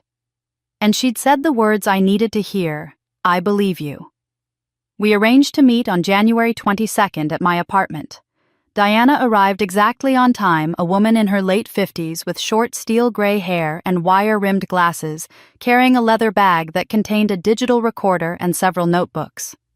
She had the kind of calm professional presence that put me at ease despite my anxiety about being interviewed. She didn't push for tears or dramatic revelations. She didn't ask me to describe Emma's suffering in graphic detail for emotional impact. Instead, she asked methodical, specific questions that showed she'd done her research and was looking for patterns rather than just content. When did the sign punishments start in your childhood? Were there other children in your family or community who experienced similar treatment that you knew about? What role did First Baptist Church play in normalizing these discipline methods? Did you ever try to tell anyone outside the family what was happening, and if so, what was their response? I found myself talking for 3 hours longer than I'd spoken to anyone since Christmas Eve. The words poured out of me in ways they hadn't with Detective Foster or Ms. Klein, or even Jennifer, my friend from the hospital. Diana took notes in her careful handwriting, occasionally asking a clarifying question, but mostly just listening with complete attention. She didn't interrupt with her own opinions or try to fit my story into a predetermined narrative. When I finally ran out of words, exhausted from reliving so much of my childhood and the recent trauma with Emma, Diana set down her pen and looked at me with an expression that was both compassionate and determined. "I believe you, Sabrina," she said, and hearing my first name from her felt oddly intimate after hours of being Ms. Monroe. "And I think your parents have been doing this for much longer than just your childhood. I think there's a pattern here that goes back decades, possibly involving other victims who've stayed silent the way you stayed silent until Christmas Eve. Let me dig into the past. Let me look at public records, old church directories, foster care placements. Anyone who might have been in your parents' sphere of influence over the years. I have resources and experience that can uncover things you might not even know to look for." I nodded, hope and fear mixing in my chest in equal measure. "What are you expecting to find?" Diana closed her notebook and met my eyes. "The truth, whatever it is." She left that evening with a promise to be in touch soon, and I sat in my empty apartment feeling like maybe finally someone was going to hold my parents accountable in ways that went beyond a local police investigation or a divided town's opinion. Diana had the skills and the platform to expose the full scope of what the Monroe family had been doing for generations. What she found in the archives made my blood run cold. Diana started with public records, but what she found there was only the beginning. On February 1st, she called me with a plan that felt both reckless and necessary. My parents had a court hearing that afternoon regarding the criminal charges, and their house would be empty. I still had my old key from years ago when I used to help my mother with housework. Diana had gotten verbal permission from my attorney to gather potential evidence operating in a legal gray area that she assured me would hold up if we found anything significant. We met at the Monroe house on Maple Street at 2 in the afternoon. The Colonial looked exactly as it always had, pristine white siding and black shutters, the Christmas decorations finally taken down, but the house still maintaining that picture-perfect facade that had hidden so much ugliness for so long. My hands shook as I unlocked the front door, feeling like a trespasser, even though this was the house where I'd grown up, where I'd suffered, where my daughter had nearly died. Diana followed me inside with her camera bag and flashlight. We didn't waste time looking through the main floors. I led her straight to the basement door, the one that had always been locked throughout my childhood. My father had claimed it was just storage for important documents, tax records, and old files that needed to be kept secure. But I'd always wondered what was down there that required a padlock. Diana had come prepared with a crowbar. The old lock broke easily, and the door swung open to reveal steep wooden stairs descending into darkness. The air that rose up to meet us was musty and cold, smelling of mildew and old paper. Diana turned on her powerful flashlight, and we descended carefully, the stairs creaking under our weight in a way that made me irrationally nervous that someone would hear us even though we were alone in the house. What we found in that basement made my knees buckle so severely that I had to grab the metal shelving unit to keep from collapsing. Filing cabinets lined one entire wall, 4 of them, each drawer labeled with year ranges. Diana opened the first one and pulled out a photo album, the kind with the plastic-covered pages and the dates written on the spine in my mother's neat handwriting. We started with 1968, the earliest album. The photographs were faded and slightly yellowed, but still clear enough to see what they documented. My father at age 8 wearing a cardboard sign that read "Failure," standing in a yard I didn't recognize. Another photo from 1972 showed him at 12, the sign now reading "Liar," his face carefully blank in the way I recognized from my own childhood photographs. Album after album revealed the same pattern. 1985 showed a little girl I didn't recognize, maybe 7 years old, wearing a sign that said "Thief." 1991 contained photos of me as a toddler, barely 2 years old, sitting in a corner wearing what looked like a dunce cap. I had no memory of that punishment, but seeing the photographic evidence of abuse starting when I was still in diapers made bile rise in my throat.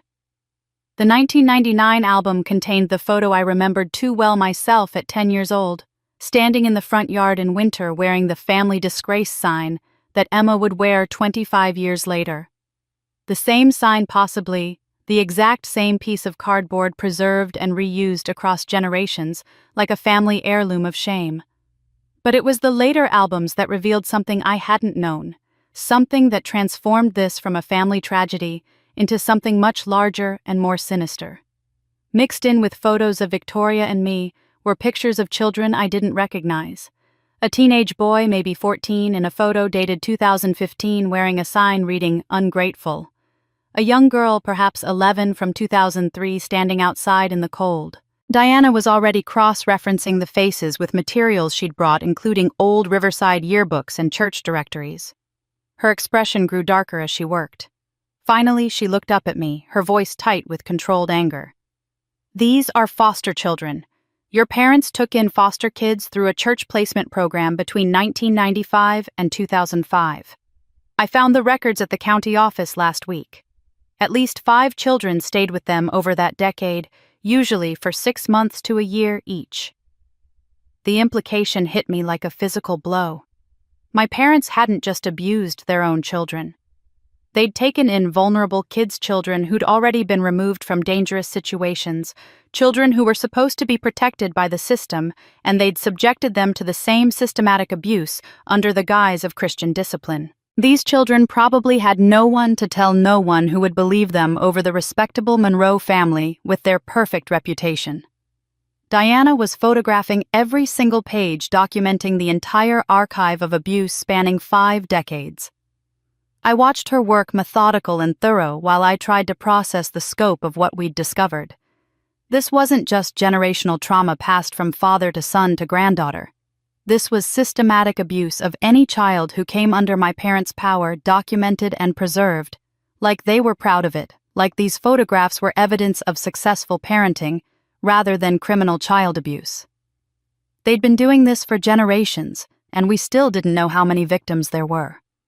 The discovery in the basement opened up new avenues of investigation, and Diana wasn't the only one digging into my family's history anymore. My attorney, Janet Pierce, whom I'd hired on February 5th using what little savings I had left, was building a civil case parallel to the criminal investigation. She was a sharp woman in her early 40s who specialized in family law and elder abuse, and she'd taken my case partially pro bono after reading about it in the news. On February 8th, she called me with information that added an entirely new dimension to my family's betrayal.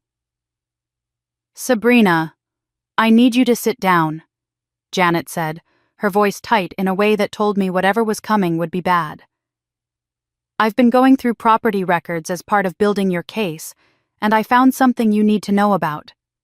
The house on Maple Street, the one your parents live in, it's been in your name since 2017.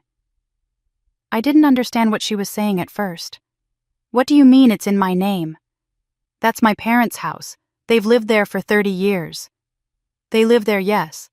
But they don't own it, you do. Your father transferred the deed to you in March 2017 without informing you.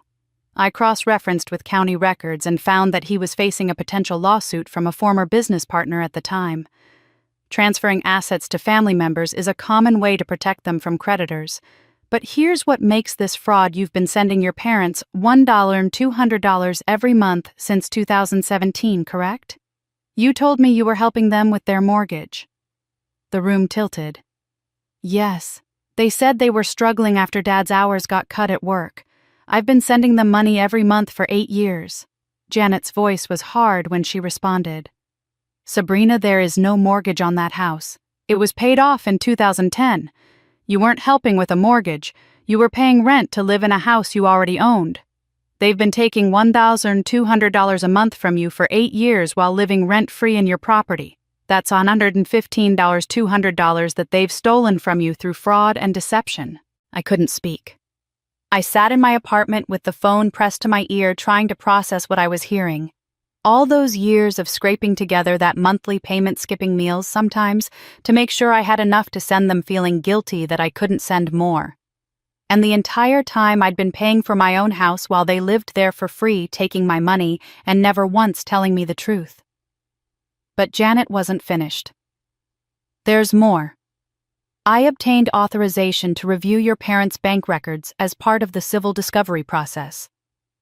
They have a joint savings account that Victoria was added to as a co-signer in 2019. Since January 2020, there have been monthly withdrawals of $2,000 going directly into Victoria's personal checking account. 5 years of withdrawals. That's $120,000 that's disappeared from your parents' retirement savings and gone straight to your sister. Did my parents authorize that? I asked, though I already knew the answer wouldn't make this any better. Victoria claims they gave her permission to manage their investments, but the bank records show the money never went to any investment accounts. It went directly to her personal account, where she used it for everything from mortgage payments on her own house to shopping at department stores.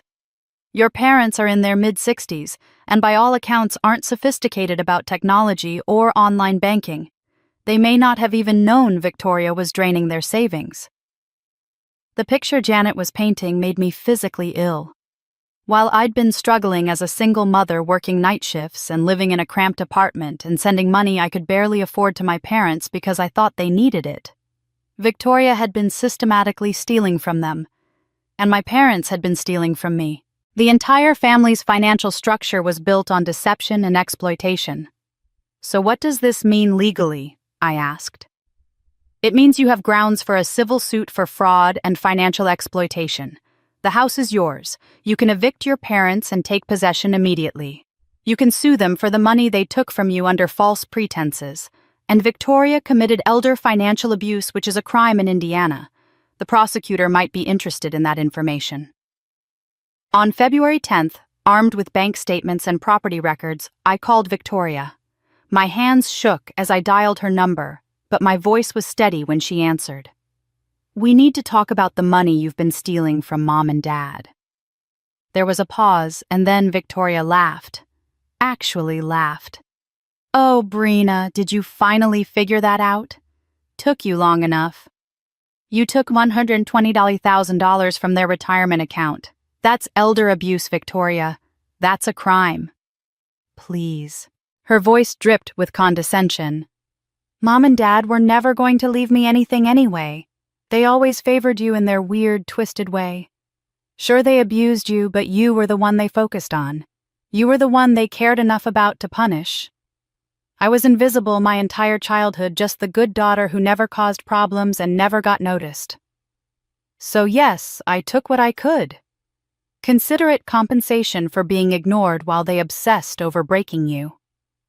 You're justifying stealing from our elderly parents. I'm justifying taking what I was owed. And honestly, Sabrina, you should be thanking me. While you were playing the martyr and sending them money every month like a fool, I was smart enough to take mine directly. That's the difference between us. You let them use you. I used them first. The line went dead. Victoria had hung up on me, and I sat there holding my phone, understanding with perfect clarity that my sister wasn't just complicit in the abuse or a passive enabler of my parents' cruelty. She'd been actively exploiting the entire family dynamic for her own financial gain, stealing from our parents while watching me struggle, and never once feeling guilty about any of it. She didn't just watch me suffer, she profited from it while stealing from our parents. The financial betrayals added fuel to a fire that was already burning out of control, and by mid-February, both the criminal and civil cases were moving forward despite my family's best efforts to stop them. On February 20th, Janet Pierce arranged what she called a mediation meeting, one last attempt to resolve matters before we all ended up in court. I didn't want to see my family, didn't want to sit in the same room with them, but Janet insisted it was strategically important to show I'd attempted to settle things reasonably. The conference room at Janet's law office was sterile and impersonal, with gray walls and a long table that felt like a barrier between two opposing armies. I sat on one side with Janet. Across from us sat Richard, Patricia, Victoria, and their attorney Mitchell Crane, the expensive defense lawyer who'd been working overtime to paint me as an unstable troublemaker.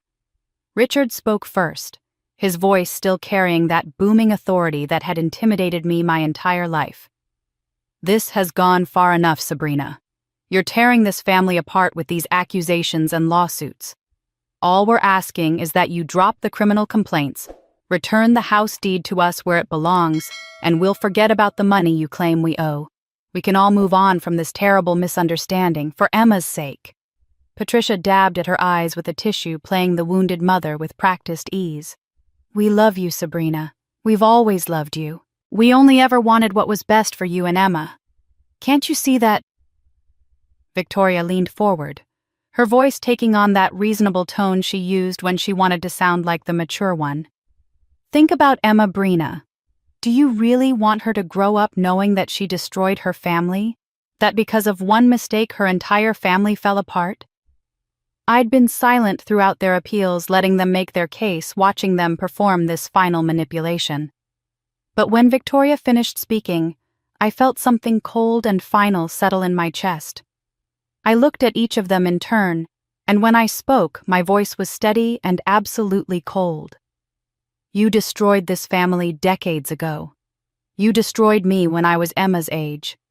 You tried to destroy my daughter. The answer is no. I will see you in court. Emma will never be near any of you again. And that house, my house that you've been stealing from me for 8 years, I'm evicting you by March 1st.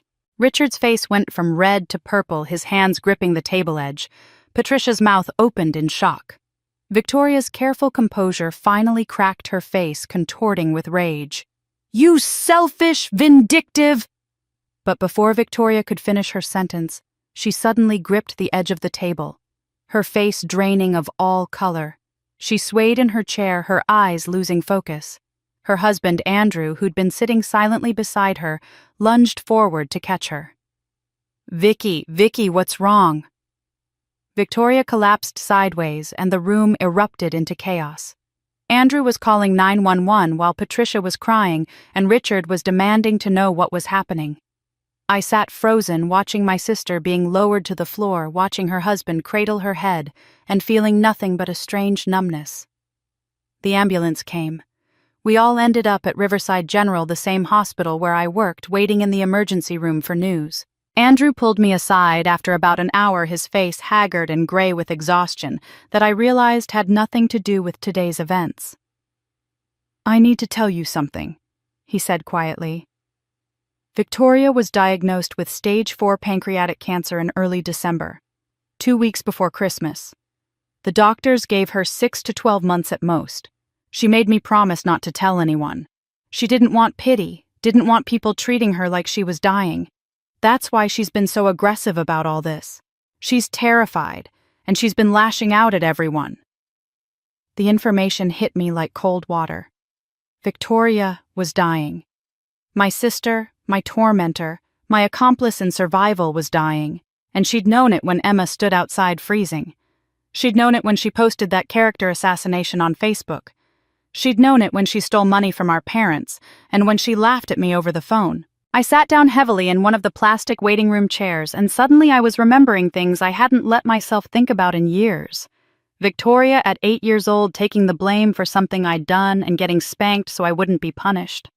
Victoria at 16 catching me crying in my room after a particularly brutal discipline session and whispering, "I'm sorry, I can't stop them." Even monsters get sick. But does that earn them forgiveness? The months between February and June passed in a blur of legal preparations, depositions, and an emotional exhaustion that never fully lifted. Emma came home from foster care in late February after CPS finally cleared me of negligent supervision, but the damage from those 2 weeks of separation would take years to heal. Victoria underwent aggressive chemotherapy that made her skeletal and weak, but didn't stop the cancer's progression. My parents moved out of the Maple Street house into a small rental on the edge of town, and I couldn't bring myself to move into that house of horrors, even though it was legally mine. The criminal trial date was set for June 15th, exactly 6 months after that frozen Christmas Eve that had started everything. Walking into the Riverside County Courthouse that Monday morning felt surreal. I'd driven past this building 1,000 times in my life, an imposing brick structure that represented law and order in our small town, but I'd never imagined I'd be at the center of a case that had the entire community holding its breath. The courtroom was packed by the time I arrived with Janet, who'd insisted on accompanying me for moral support, even though this was the criminal trial and she was my civil attorney. Media representatives filled the back rows, cameras forbidden inside, but notebooks ready. Townspeople occupied every available seat, and I could feel the division in the room like a physical force, half the crowd supporting my parents and half supporting me. Judge Margaret Hayes presided, a woman of 55 with steel-gray hair and a reputation for being stern but fair. She looked out over the courtroom with an expression that suggested she'd tolerate no nonsense from either side. District Attorney Tom Bradford sat at the prosecution table, a methodical man of 48 who'd explained to me multiple times that this was the state's case against my parents, not mine. I was a witness, not the plaintiff. That distinction had been hard to accept, this sense that the abuse of my daughter was a crime against the state, rather than against us personally, but I'd learned that was how the system worked. My parents sat at the defense table beside Mitchell Crane, and seeing them dressed so carefully for court made something twist in my chest. Richard wore his Sunday suit, the navy one he'd worn to church for years, and Patricia had chosen a modest blue dress that made her look like someone's sweet grandmother rather than a woman who'd left a child outside to freeze. They looked like what they'd always looked like: respectable, aging, harmless. That was always their greatest weapon. District Attorney Bradford's opening statement was methodical and precise, laying out the facts without unnecessary drama. Ladies and gentlemen of the jury, the evidence will show that on December 24, 2024, the defendants Richard and Patricia Monroe forced their 7-year-old granddaughter Emma Monroe to stand outside in 3-degree weather for over 2 hours as punishment for accidentally spilling water at dinner. This isn't discipline. This is endangerment. You will see photographs documenting the child's hypothermia and frostbite. You will see video footage from a neighbor's security camera capturing the entire incident with timestamps. You will hear medical testimony confirming the child suffered cold-related injuries. And you will hear that this pattern of punishment has been used in the Monroe family for 50 years, spanning 3 generations, affecting multiple victims beyond just this one child. Mitchell Crane's opening statement painted an entirely different picture. His voice was warm, almost folksy, designed to make the jury see my parents as sympathetic figures rather than criminals. The Monroes are loving grandparents who used an old-fashioned, perhaps overly strict by today's standards, parenting method that was common in their generation. Was it ideal? No. Was it the choice most of us would make today? Probably not. But was it criminal? Absolutely not. Emma Monroe was never in real danger. She was outside for a much shorter time than the prosecution claims. She was dressed more warmly than these edited photographs suggest, and she suffered no permanent injuries. This case is really about a vindictive daughter with a history of mental health issues seeking revenge against parents who tried their best to help her raise a difficult child. I was the first witness called. Walking to the stand felt like moving through water, everything slow and heavy. I was sworn in my hand on the Bible, feeling like an ironic twist given how much scripture my parents had used to justify their abuse. D.A. Bradford walked me through that night with gentle but thorough questions. I described the text message, the drive through the blizzard, my terror during those 38 minutes, and the moment I found Emma standing in the yard with blue lips and that sign around her neck. My voice shook, but I didn't cry. I'd cried enough over the past 6 months. Now I just needed to tell the truth clearly. Then Mitchell Crane stood up for cross-examination, and his entire demeanor changed from the folksy grandfather of the opening statement to something sharp and aggressive. Ms. Monroe, isn't it true that you were diagnosed with depression in 2019 and prescribed antidepressants? You've been unemployed twice in the past 5 years, correct? You left your daughter with your parents frequently because you couldn't handle single motherhood, didn't you? Isn't it true that you posted that photograph on social media before even calling the police, suggesting this was more about public attention than actual concern for your child? Each question was designed to paint me as unstable, unreliable, attention-seeking. I gripped the witness stand and forced myself to answer calmly. I was diagnosed with situational depression after my divorce, yes. I've had employment gaps because I was caring for my daughter. I left Emma with my parents because I trusted them and because I needed childcare I could afford. And I posted the photograph because I wanted documentation that couldn't disappear, because I'd learned as a child that speaking up without evidence meant nothing. Crane pressed harder. So you admit you knew your parents used strict discipline, yet you still left your daughter with them. That sounds like negligence to me, Ms. Monroe. I knew they'd been strict with me. I didn't know they'd nearly kill my daughter.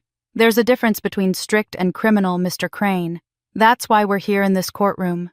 The cross-examination lasted another 20 minutes, but I held firm on every answer.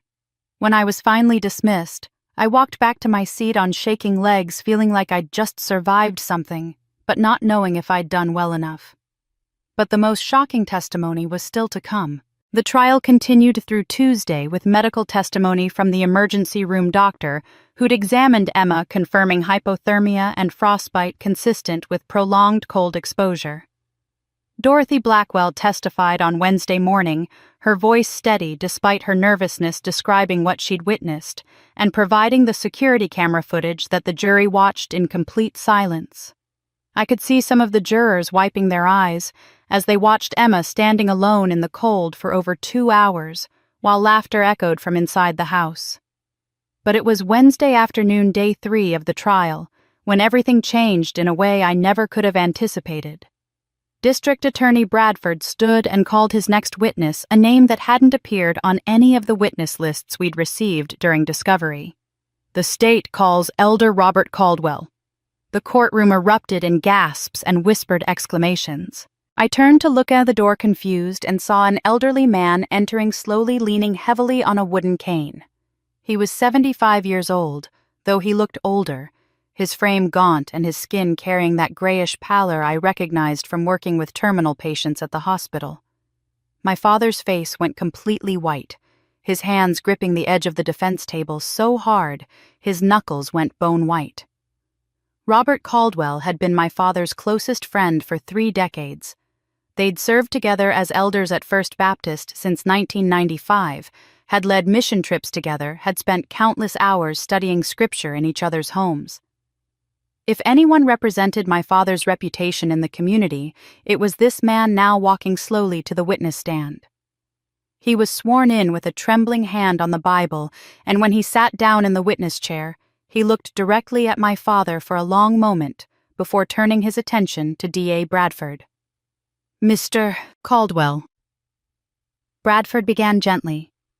How do you know the defendant Richard Monroe? Caldwell's voice was quiet, but steady.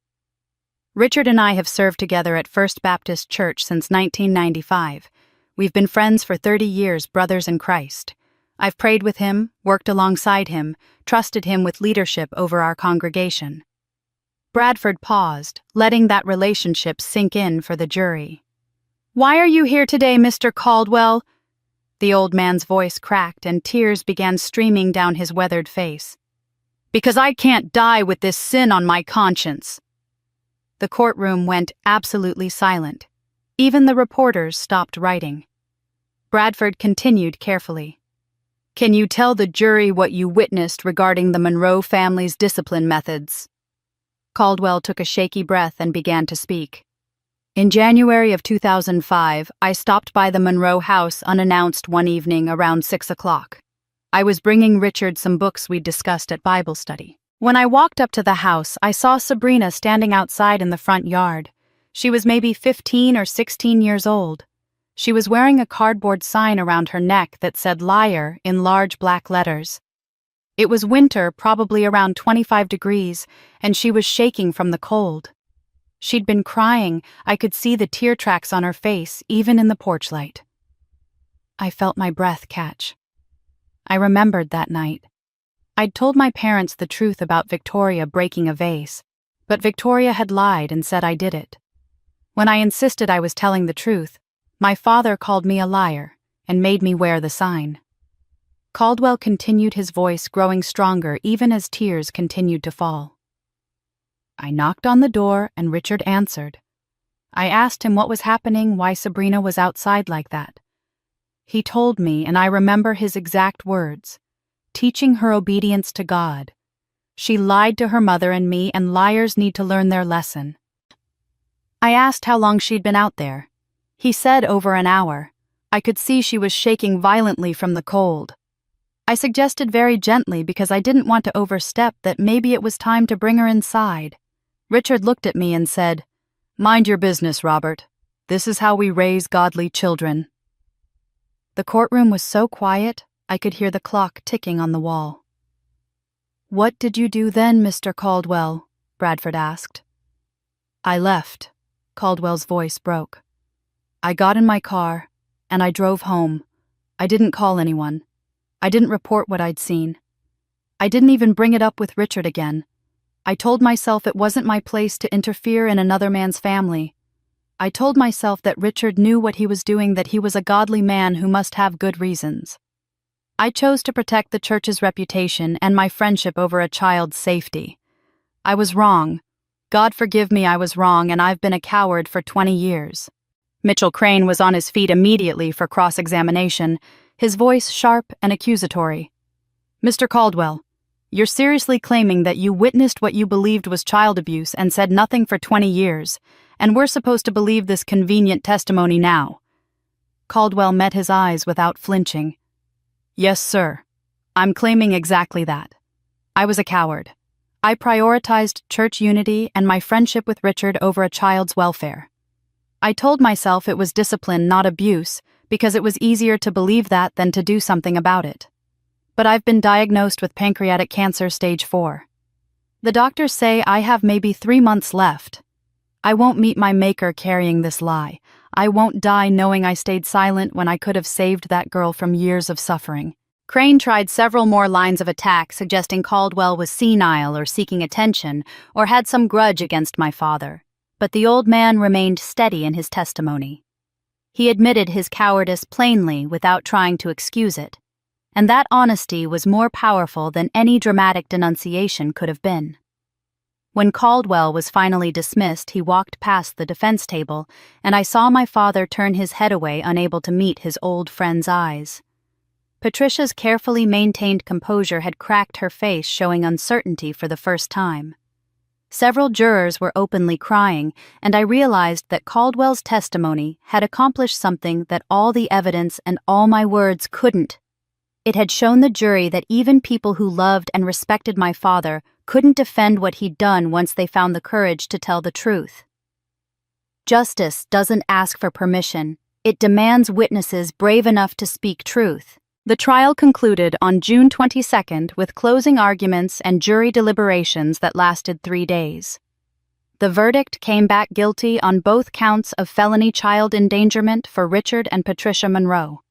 Sentencing was scheduled for August, but by late July it had become clear that at least one member of the Monroe family wouldn't live to see justice fully served. Victoria's cancer had progressed with devastating speed. The chemotherapy that had made her so sick in the spring had ultimately failed, and by July she'd been moved to hospice care at Riverside General, the same hospital where I worked and where Emma had been born 7 years earlier. The staff told me she'd deteriorated rapidly over the past few weeks, her body surrendering to the disease that had been quietly killing her since before that terrible Christmas Eve. I hadn't seen Victoria since the day she collapsed at the mediation meeting in February. Part of me wanted to keep it that way to let her die without giving her the absolution she might be seeking. But when the hospice nurse called me on July 28th with a message that Victoria was asking for me, that she needed to talk before she died, I found I couldn't refuse. Whatever Victoria had done, whatever role she'd played in the family's dysfunction, she was still my sister, and she was dying.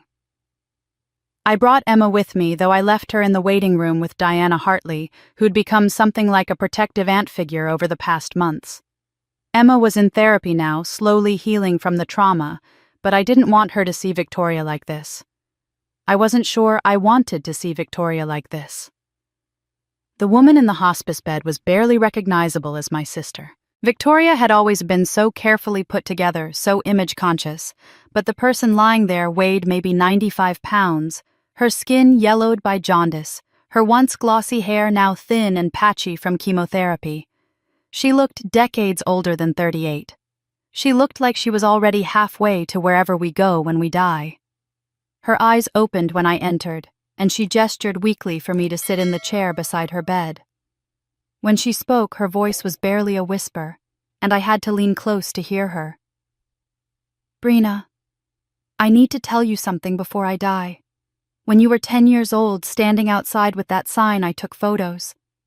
Dad had given me a little camera for my birthday, and I took pictures of you out there crying and freezing.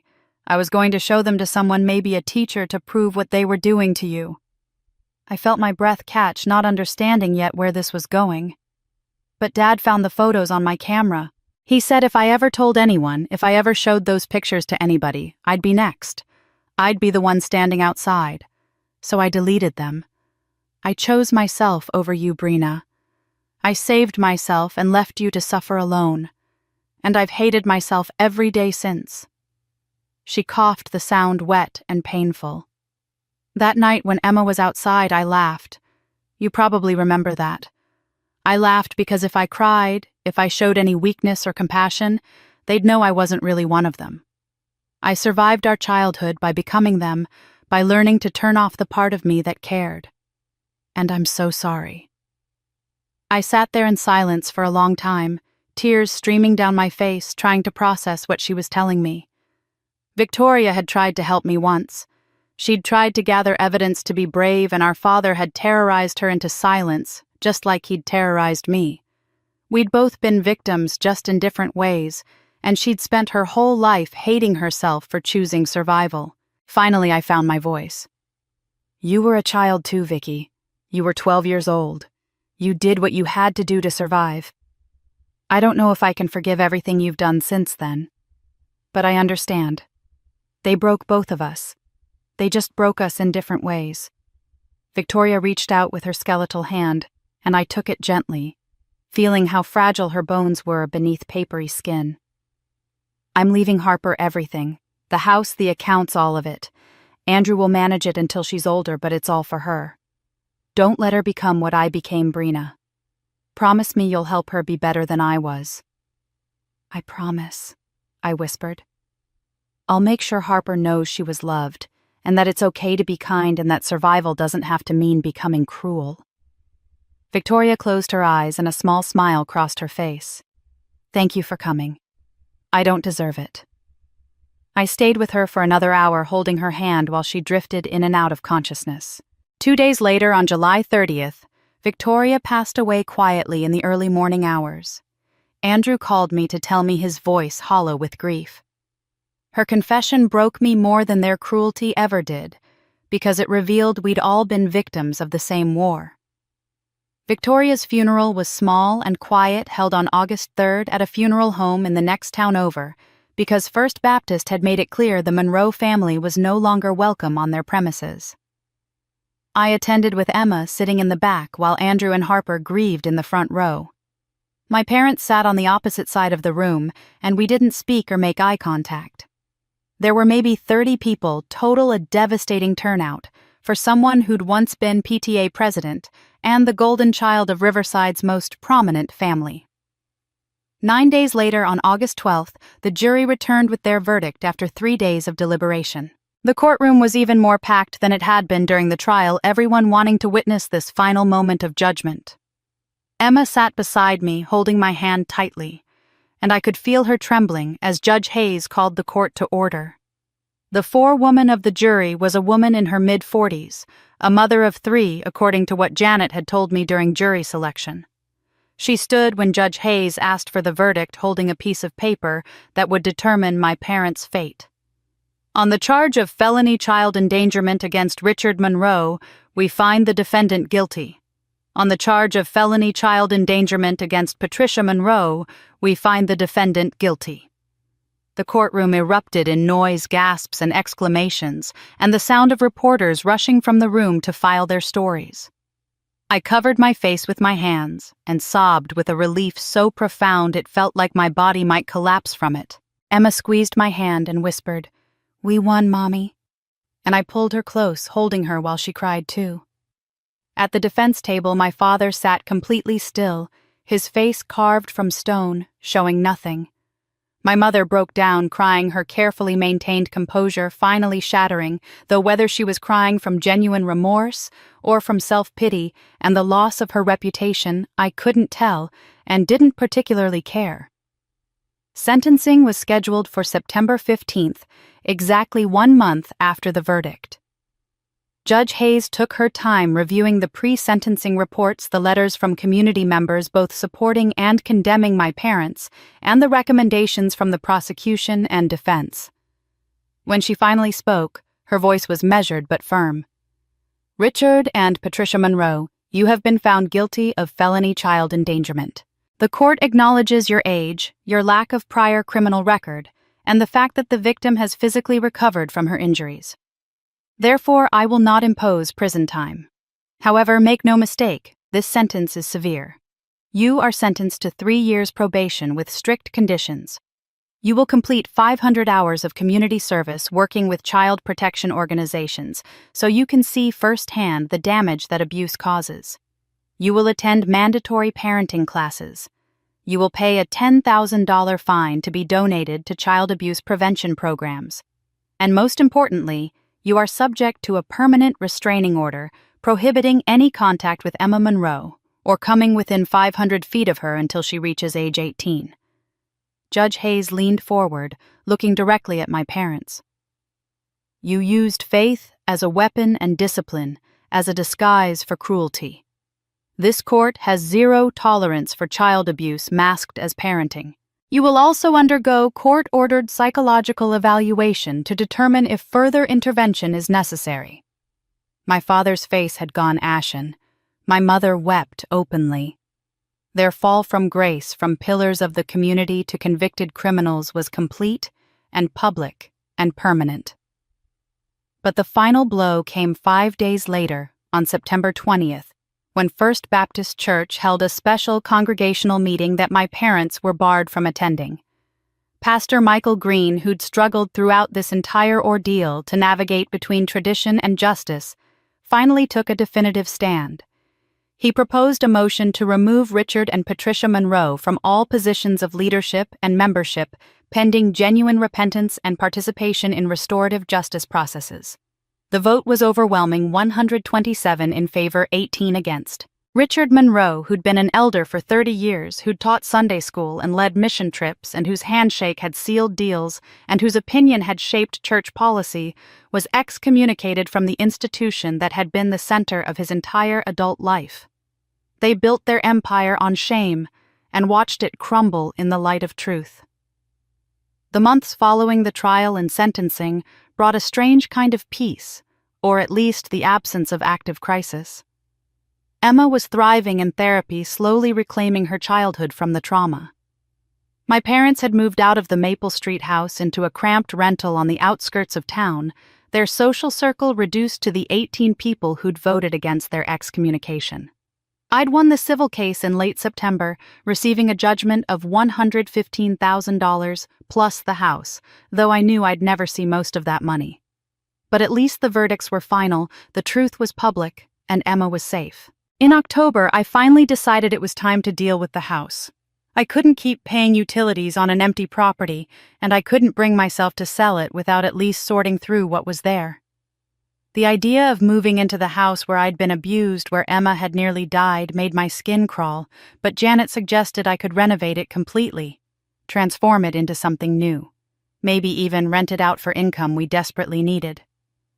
I brought Emma with me on a Saturday morning along with Jennifer from the hospital, who'd volunteered to help me pack up my parents' belongings.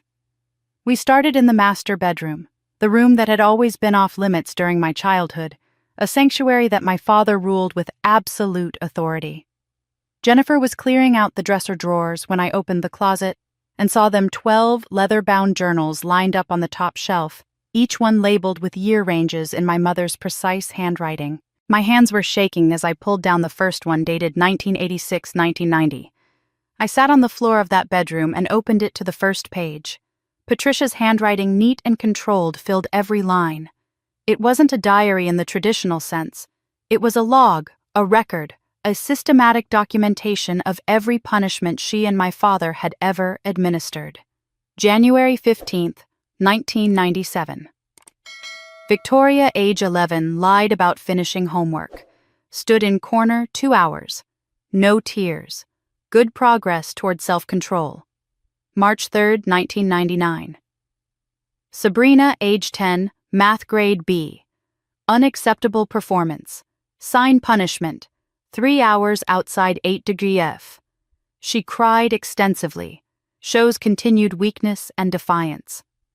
Page after page, year after year, my mother had recorded every instance of discipline with clinical detachment.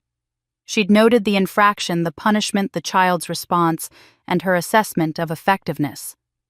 Reading my own childhood documented like a science experiment made me physically ill. But as I continued reading, I discovered something even more disturbing. My mother hadn't just been recording punishments, she'd been analyzing them, refining them, treating child abuse like a methodology to be perfected. She'd written detailed observations about which techniques worked best. Isolation combined with shame, more effective than physical punishment alone. Public humiliation creates lasting behavioral change. Withholding affection after punishment reinforces lesson and prevents child from seeking comfort. She'd included Bible verses to justify every method, carefully selected passages about discipline and obedience. She'd even created a rating system scoring different punishment types on effectiveness. Corner time 6 out of 10, sign punishment 9 out of 10. Highly effective for strong-willed children like Sabrina. Food restriction 7 out of 10. And the clinical, methodical nature of it was somehow more chilling than if it had been written in anger or cruelty. My mother genuinely believed she was conducting research in godly child-rearing. She thought she was doing God's work, that documenting her methods proved she was a responsible, thoughtful parent. The abuse wasn't sadistic. It was doctrinal, sincere, carefully calculated. I called Janet that afternoon, my voice shaking. I found journals, 12 of them. My mother documented nearly 40 years of systematic abuse, including the foster children. What do I do with these? Janet was quiet for a moment. The criminal case is closed, so these won't affect your parents' sentences. But if other victims come forward, those foster children, for instance, these journals could be crucial evidence for civil suits. Legally, they're yours now. The decision about what to do with them is yours too. I also called Diana, who was still writing follow-up articles about the case. She wanted to publish excerpts to show the public just how calculated and systematic the abuse had been. This could help other victims recognize their own situations, she argued.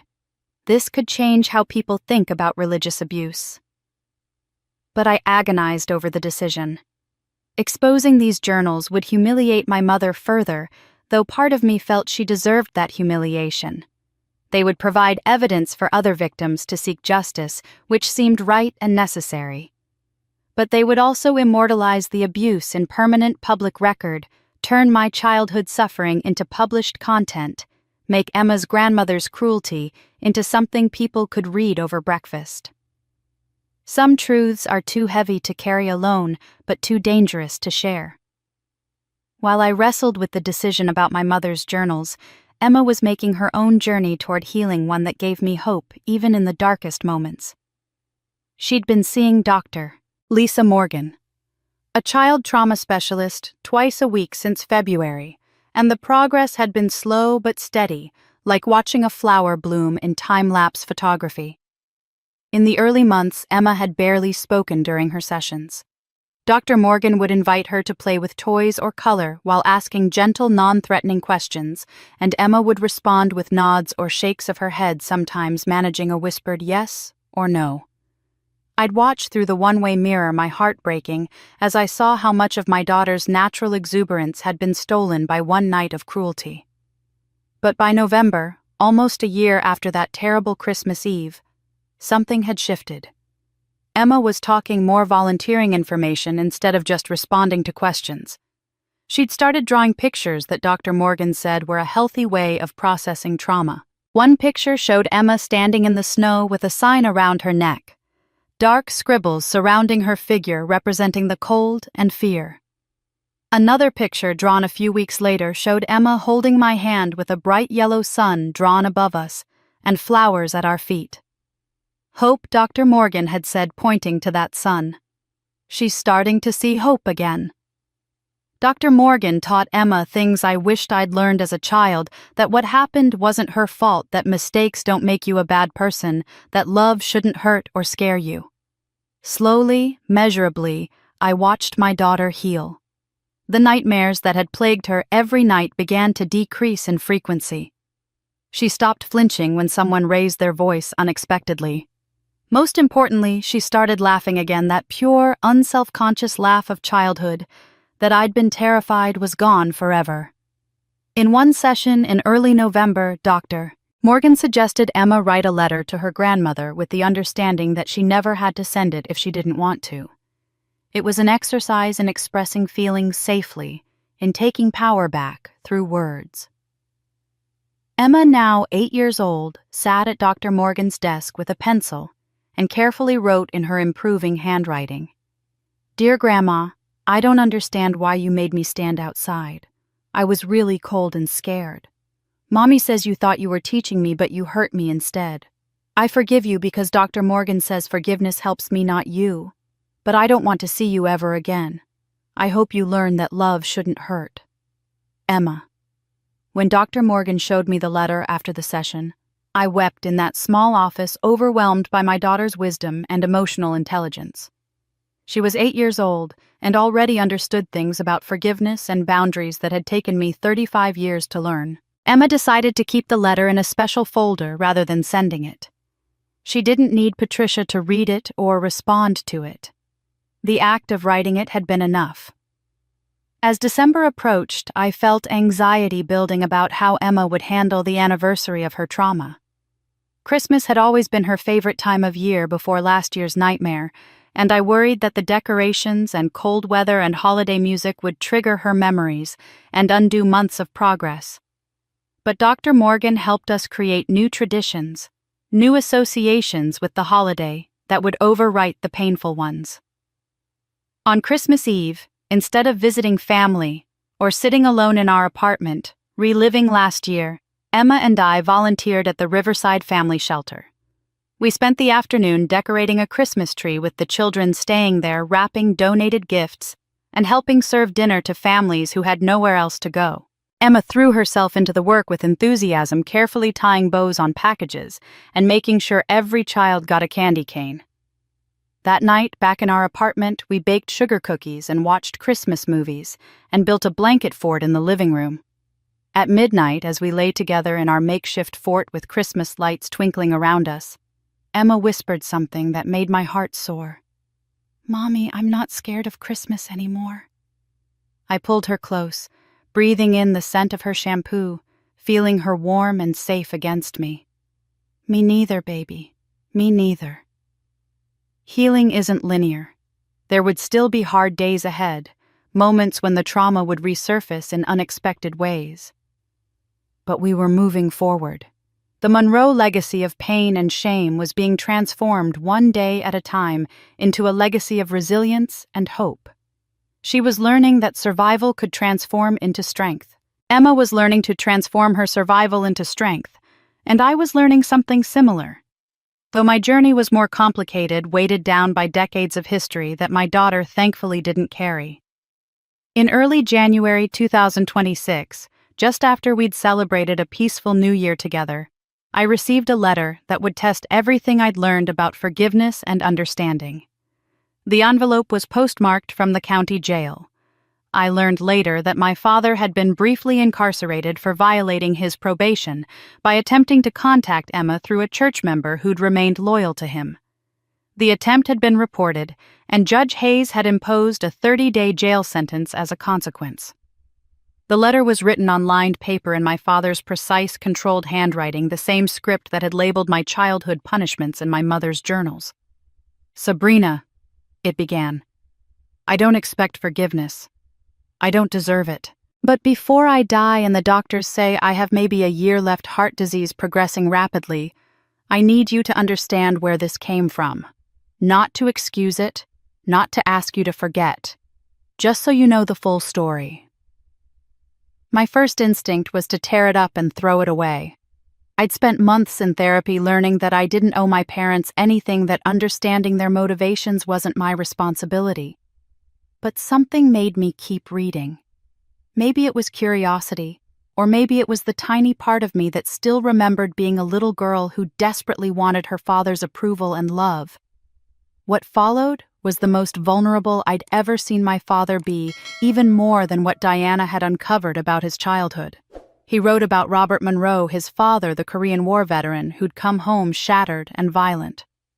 He beat me with a belt until I was 12 years old. The welts would last for days. Then he discovered a more effective method: public shame, the disgrace sign. He would make me wear it and stand in the yard for hours while neighbors walked past. He said pain was temporary, but shame was instructive, that if I was humiliated enough, I'd learn to be better. By the time I was 16, I believed him completely.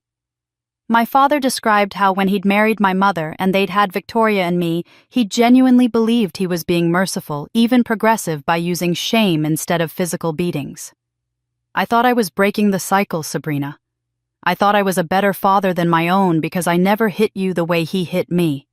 I thought the signs, the isolation, the public punishments were kinder alternatives.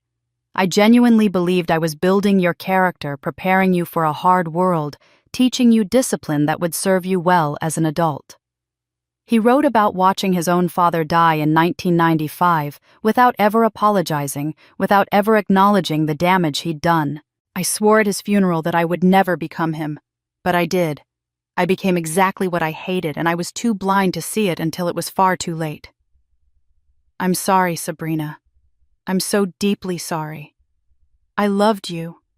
I still love you.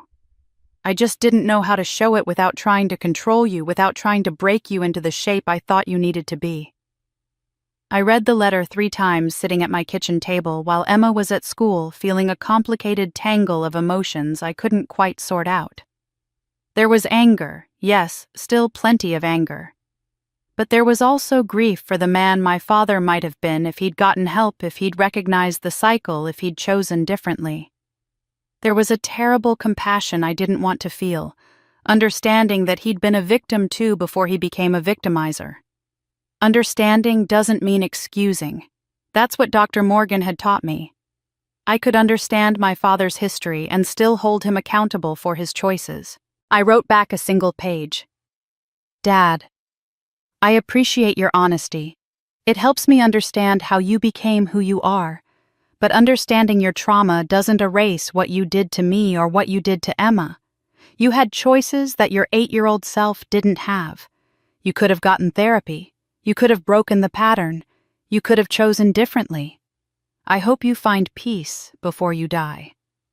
I've forgiven you in the sense that I've released my anger and hatred because carrying them was destroying me. But forgiveness doesn't mean reconciliation. Emma and I are healing, and protecting that healing has to be my priority. Goodbye. I sent the letter and never heard from my father again. Understanding the past doesn't excuse it, but it helps us make sure it stays in the past. By March 2026, I'd made my peace with the past as much as anyone can, understanding that healing doesn't mean forgetting, but rather learning to carry the weight differently. The Maple Street house had been completely remodeled over the winter months, transformed from a place of nightmares into something that could be ours. New paint covered every wall, erasing the colors I remembered from childhood.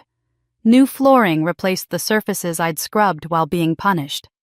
Pastor Green had even performed a small blessing ceremony. A dozen people from the support group I'd started gathering in the living room to pray over the house and declare it reclaimed for good rather than harm. Emma and I moved in on a Saturday in mid-March, our few belongings looking sparse in the much larger space. Friends from the hospital helped us carry boxes, and by late afternoon we were surrounded by the chaos of unpacking, deciding which room would be Emma's, where to put the couch, how to make this house of horrors feel like home. I was working in the garage, sorting through boxes that my parents had left behind, deciding what to keep and what to donate, when I found a cardboard box labeled in my mother's handwriting, Christmas 2024 donations. Inside were unopened toys probably intended for the church's annual toy drive, along with some clothes and household items. But tucked beneath a stuffed bear was a small white envelope, slightly crumpled, addressed in a child's careful handwriting, to Santa Claus, North Pole. My hands started shaking before I even fully registered what I was seeing. I recognized Emma's writing, recognized the crayon she'd used, recognized the way she'd drawn a little star next to Santa's name.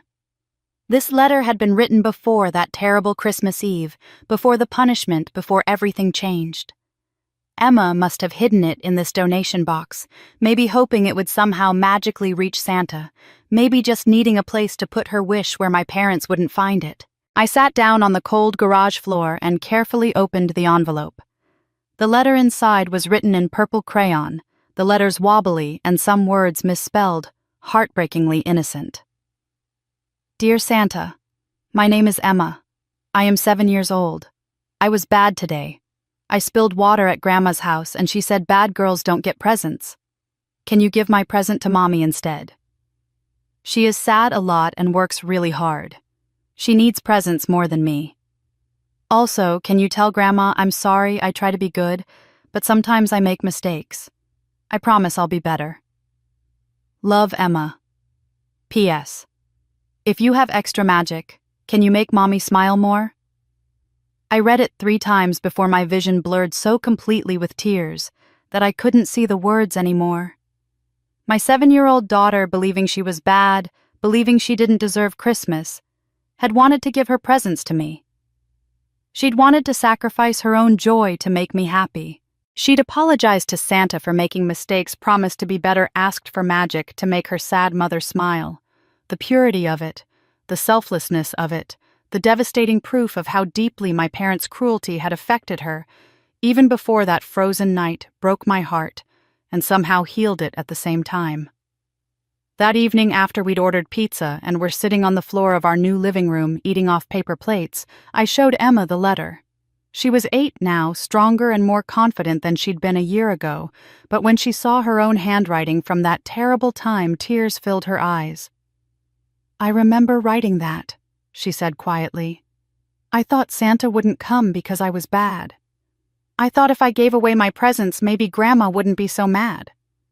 I set down my pizza and knelt in front of her, holding her face gently in my hands.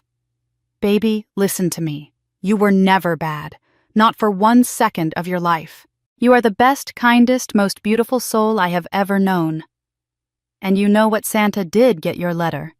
He gave me the greatest present anyone could ever receive. He helped me save you. He helped me be brave enough to protect you, and now we're here in our home, and we're safe, and we're together. Emma threw her arms around my neck and held on tight, and we cried together there on the floor of our new house, releasing the last of the poison that Christmas Eve had injected into our lives. Later that week, we took the letter to a frame shop and had it professionally framed. We hung it in the kitchen right next to the drawing Emma had made in therapy of the 2 of us holding hands beneath a sun. It was a reminder that innocence is powerful, that goodness persists even in darkness, and that love ultimately wins. She had turned her pain into my strength, and her innocence into our salvation. Emma's letter became a symbol of what I was fighting for, not just my own healing, but the protection of other children who might be suffering in silence the way I had, the way Emma had. In April 2026, encouraged by both Diana Hartley and Dr. Morgan, I decided to start a support group at the Riverside Community Center. I called it Breaking the Cycle for Survivors of Family Trauma. And I honestly expected maybe 5 people to show up, maybe a few women from the hospital who'd read about my case and felt a connection. 37 people came to that first meeting. They filled the community center room beyond capacity, bringing extra chairs from the hallway, some people standing against the walls. There were adults in their 40s and 50s who'd suffered abuse as children and had never told anyone. There were young parents terrified they might repeat the patterns they'd grown up with. And most shockingly, there were 2 people in their early 30s who introduced themselves as former foster children who'd lived with my parents in the late 1990s. They'd seen Diana's article in The Atlantic and had finally felt safe enough to come forward to acknowledge that what happened to them had been wrong. We sat in a circle, and I began with the hardest words I'd ever spoken publicly. My name is Sabrina Monroe, and my parents abused me for 25 years. I stayed silent because I was afraid, because I thought no one would believe me, because I'd been taught that speaking up would only make things worse. I'm not afraid anymore. One by one, others began sharing their stories, and I realized that my decision to post that photo on Christmas morning had done more than just protect Emma. It had given permission to an entire community of survivors to break their silence. The healing wasn't just individual anymore, it was collective. The ripple effects extended beyond the support group.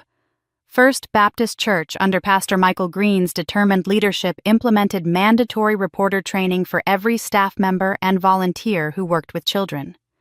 They created something called a safe sanctuary policy, with clear protocols for protecting children in church programs and reporting suspected abuse. It was a complete transformation from the institution that had protected my father for 3 decades. Riverside Elementary School launched a program called Discipline versus Abuse: Knowing the Difference, facilitated by Dr. Morgan, offering free workshops for parents who wanted to learn healthier parenting strategies. The police department updated their training on recognizing signs of familial abuse, with Detective Foster personally spearheading the initiative. He'd told me privately that he was haunted by the thought of how many signs they might have missed over the years. How many children might have been suffering, while the Monroe family maintained their respectable facade. Even Dorothy Blackwell, the elderly neighbor who'd provided the security camera footage, started what she called a Neighborhood Watch for Children program. She organized residents on Maple Street and surrounding blocks to look out for signs of child abuse or neglect, encouraging people to intervene or report concerns rather than assuming it wasn't their business. Within 6 months, her program had expanded to 12 neighborhoods across Riverside, and she'd personally made a call that resulted in a 6-year-old being removed from a neglectful situation. Dorothy told me she was trying to atone for the years she'd stayed silent, and that every child she helped felt like a small redemption. In June, something happened that showed me just how far the transformation had reached. Andrew Sterling, Victoria's widower, brought Harper to one of our support group meetings. Harper was 11 years old now, tall and quiet, carrying herself with a wariness that reminded me painfully of myself at that age. She sat in the circle, looking nervous, and when it was her turn to speak, her voice was barely above a whisper. "My mom never hurt me," Harper said, tears streaming down her face. "But she taught me to look away when Grandpa and Grandma hurt Aunt Sabrina and Emma. I learned to be invisible so I'd be safe. I learned that if I just didn't make trouble, if I just pretended not to see bad things happening, I'd be okay. And I'm so sorry I didn't help. I'm sorry I laughed that night. I didn't know what else to do." I stood up from my chair and crossed the circle, kneeling in front of my niece. "Harper, listen to me. You were a child. You are still a child. You're not responsible for the failures of the adults around you. Your mom was doing the best she could with what she'd learned, and so were you. But now you know better. Now you understand. And you can choose differently going forward." Harper nodded, crying harder, and threw her arms around my neck. "I will, Aunt Sabrina. I promise I will." Holding my niece, feeling her release years of guilt she should never have had to carry, I understood that this was how cycles truly break, one child at a time, one choice at a time, one generation deciding they will not pass the poison forward. One woman's courage became a community's awakening and a generation's protection. While the community was transforming around us, one person remained conspicuously absent from the collective healing: my mother. Patricia Monroe had become a ghost in her own town, and by August 2026, the isolation that had slowly closed around her since the trial was nearly complete. My father had died in July from a massive heart attack. The court-ordered separation meant Patricia wasn't with him when it happened, wasn't allowed at the hospital, couldn't hold his hand as he died. She'd buried him at a small cemetery in the next county with fewer than a dozen people in attendance. I hadn't gone to the funeral.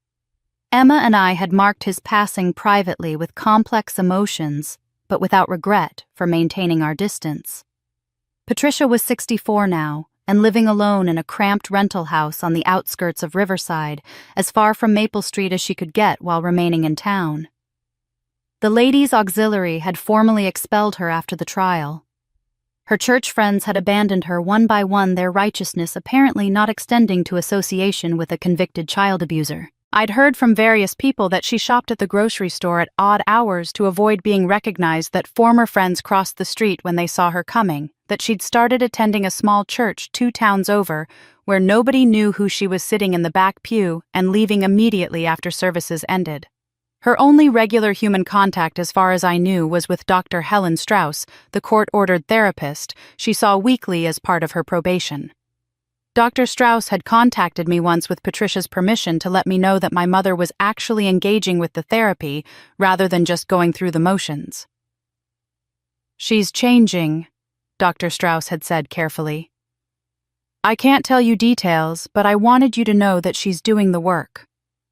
On September 15, 2026, exactly 1 year after her sentencing, Patricia did something that shocked everyone who heard about it. She contacted Pastor Green and asked permission to address the congregation at First Baptist Church, the place that had excommunicated her, to make a public statement. Pastor Green called me before agreeing, saying he wouldn't allow it unless I consented. I was surprised to find that I was curious rather than angry. I wanted to hear what she had to say. That Sunday, I sat in the back row of First Baptist Church, for the first time since the trial, Emma beside me holding my hand. The church was full, word having spread that Patricia Monroe would be speaking. When Pastor Green invited her to the front, a murmur ran through the congregation. The woman who walked to the pulpit looked nothing like the Patricia Monroe I'd grown up fearing. Her hair, once perfectly styled and colored, was now completely gray and pulled back in a simple ponytail. She wore plain clothes, no jewelry, no makeup. She looked small and old and broken in a way I'd never seen before. She pulled out a piece of paper with shaking hands and began to read. "My name is Patricia Monroe. I abused my daughter Sabrina and my granddaughter Emma. I justified every act of cruelty with scripture, convinced myself that I was doing God's work, that discipline and love were the same thing. I was wrong. I harmed children in the name of God. I traumatized my own flesh and blood while believing I was saving their souls." Her voice broke, but she continued. "I'm deeply sorry for what I did. I don't ask for forgiveness because I don't deserve it. I'm not here seeking redemption or sympathy. I'm here to take responsibility publicly the way I should have done years ago, instead of hiding behind my reputation and my self-righteousness." Some people in the congregation were crying.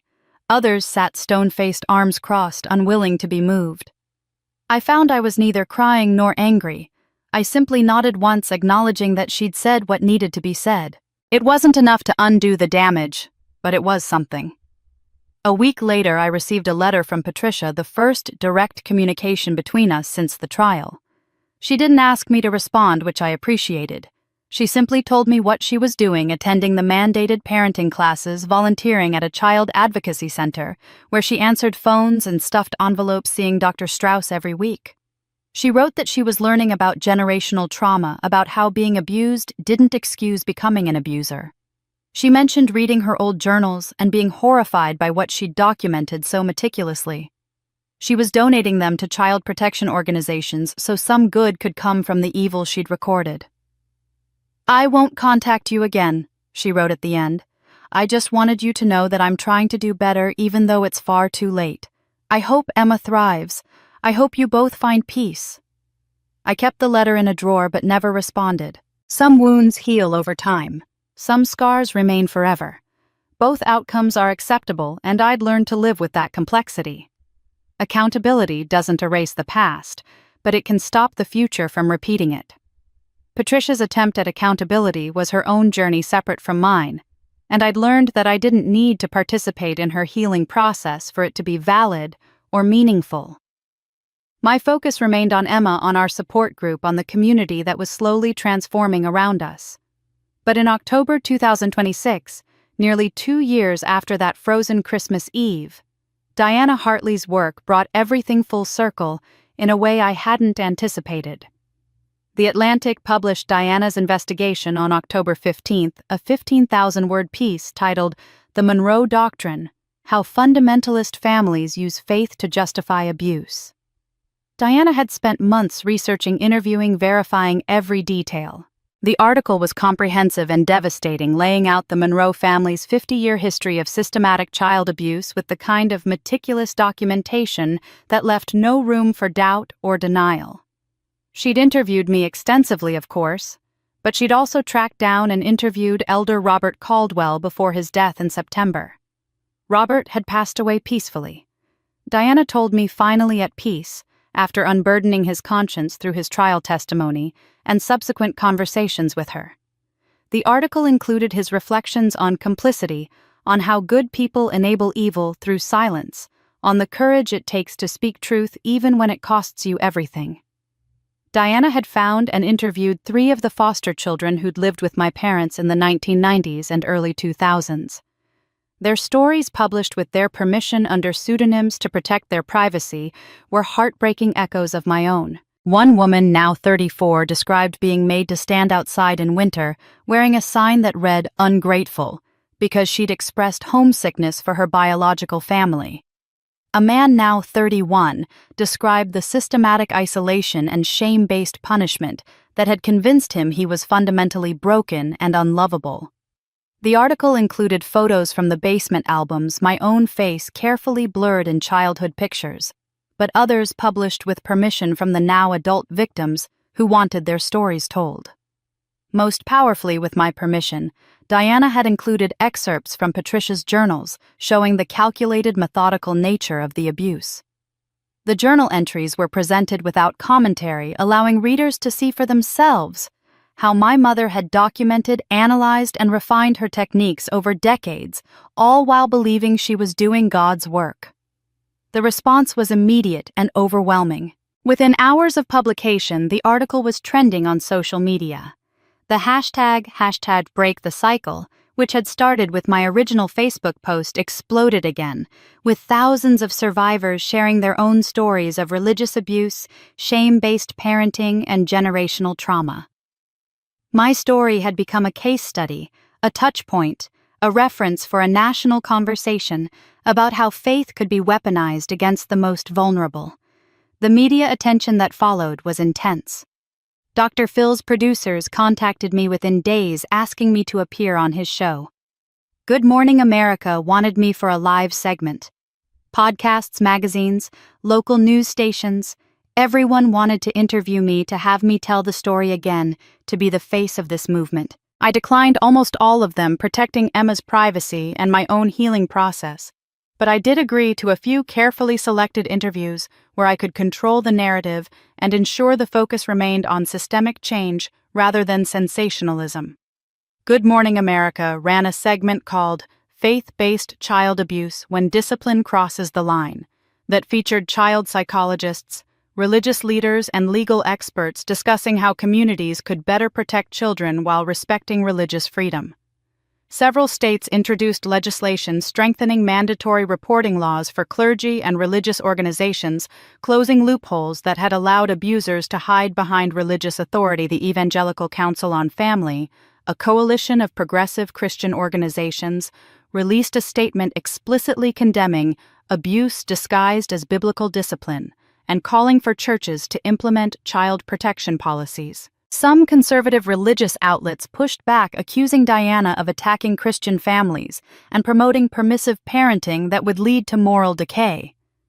But those voices were drowned out by the overwhelming support from survivors, child advocates, and religious leaders who recognized that protecting children was more important than protecting tradition. The most meaningful response came in the mail. Over the course of November and December, I received more than 1,200 letters from survivors across the country. They came from all 50 states, from people of all ages and backgrounds, all saying variations of the same thing. "Thank you for speaking up. You gave me permission to tell my story. I thought I was alone. You showed me I wasn't." 3 more former foster children who'd lived with my parents came forward, filing civil suits with Janet's help. The cases were settled out of court with payments from my parents' estate and Patricia's remaining assets providing some financial compensation for the trauma they'd endured, though we all knew no amount of money could truly make up for stolen childhoods. In mid-November, Diana came to Riverside to visit and asked if we could talk about how I was handling the national attention. We met at a coffee shop 2 towns over, the same place where we'd first met nearly a year ago, when this had all still felt so raw and immediate. "How are you really doing with all of this?" Diana asked her recorder off, just 2 women having coffee and conversation. "Your face is everywhere. Your story is being taught in social work programs. That's got to be surreal." I stirred my coffee, thinking about how to articulate the complexity of what I felt. "It's overwhelming," I admitted. "I never wanted to be famous for being abused. I never wanted my daughter's trauma to become a hashtag or a case study. But if my story helps one child get rescued from a situation like ours, if it helps one parent realize they're repeating harmful patterns and choose to break the cycle, if it helps one community stop protecting abusers and start protecting children, then it's worth it." I paused, thinking about a conversation I'd had with Emma just the night before. Emma asks me sometimes if I regret posting that photo on Christmas morning, if I regret that everything became so public, so out of control. And I tell her, "Baby, that photo saved not just you, but so many other children we'll never meet. That moment of courage changed everything." She's proud of that. She tells people at school that her mommy helps kids who are scared.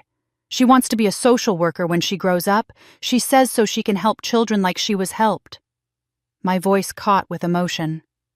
"She's turning her trauma into purpose, Diana. She's 8 years old, and she already understands that suffering doesn't have to be the end of the story, that pain can be transformed into something that helps others. That's the real legacy of all this. Not the news coverage or the legislation or even the convictions.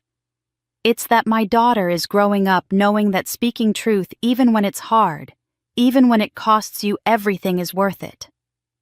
Diana smiled, her eyes bright with tears. "That's the ending we need, Sabrina. That's the story that matters most."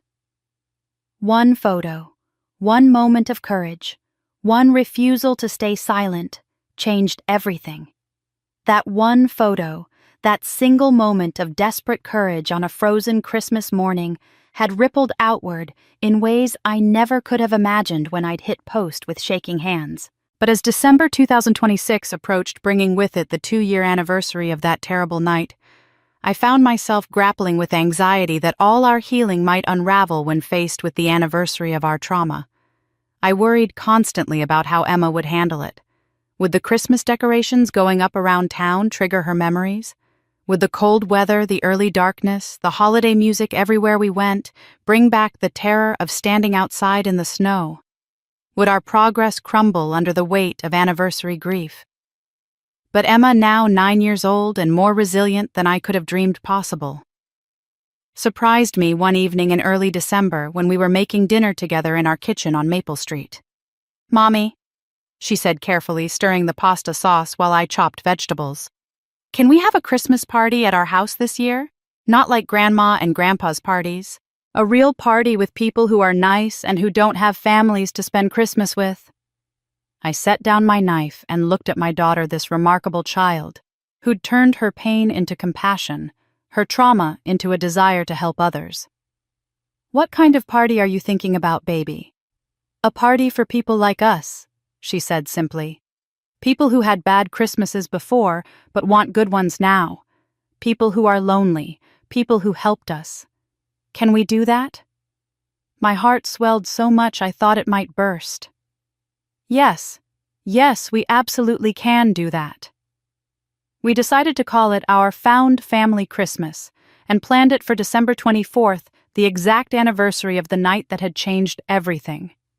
The invitation list wrote itself Dorothy Blackwell, who lived next door and still tended her beautiful garden even in winter. Diana Hartley, who'd become more than a journalist but a true friend, Dr. Morgan, who'd guided both Emma and me through the hardest parts of healing. Margaret Caldwell Roberts' widow, who'd reached out after her husband's death to thank me for giving him the chance to make things right. Harper and Andrew, who were building their own healing journey. A dozen members from our support group who'd become like family, and 3 of the former foster children who'd lived with my parents' survivors, who understood exactly what we were celebrating.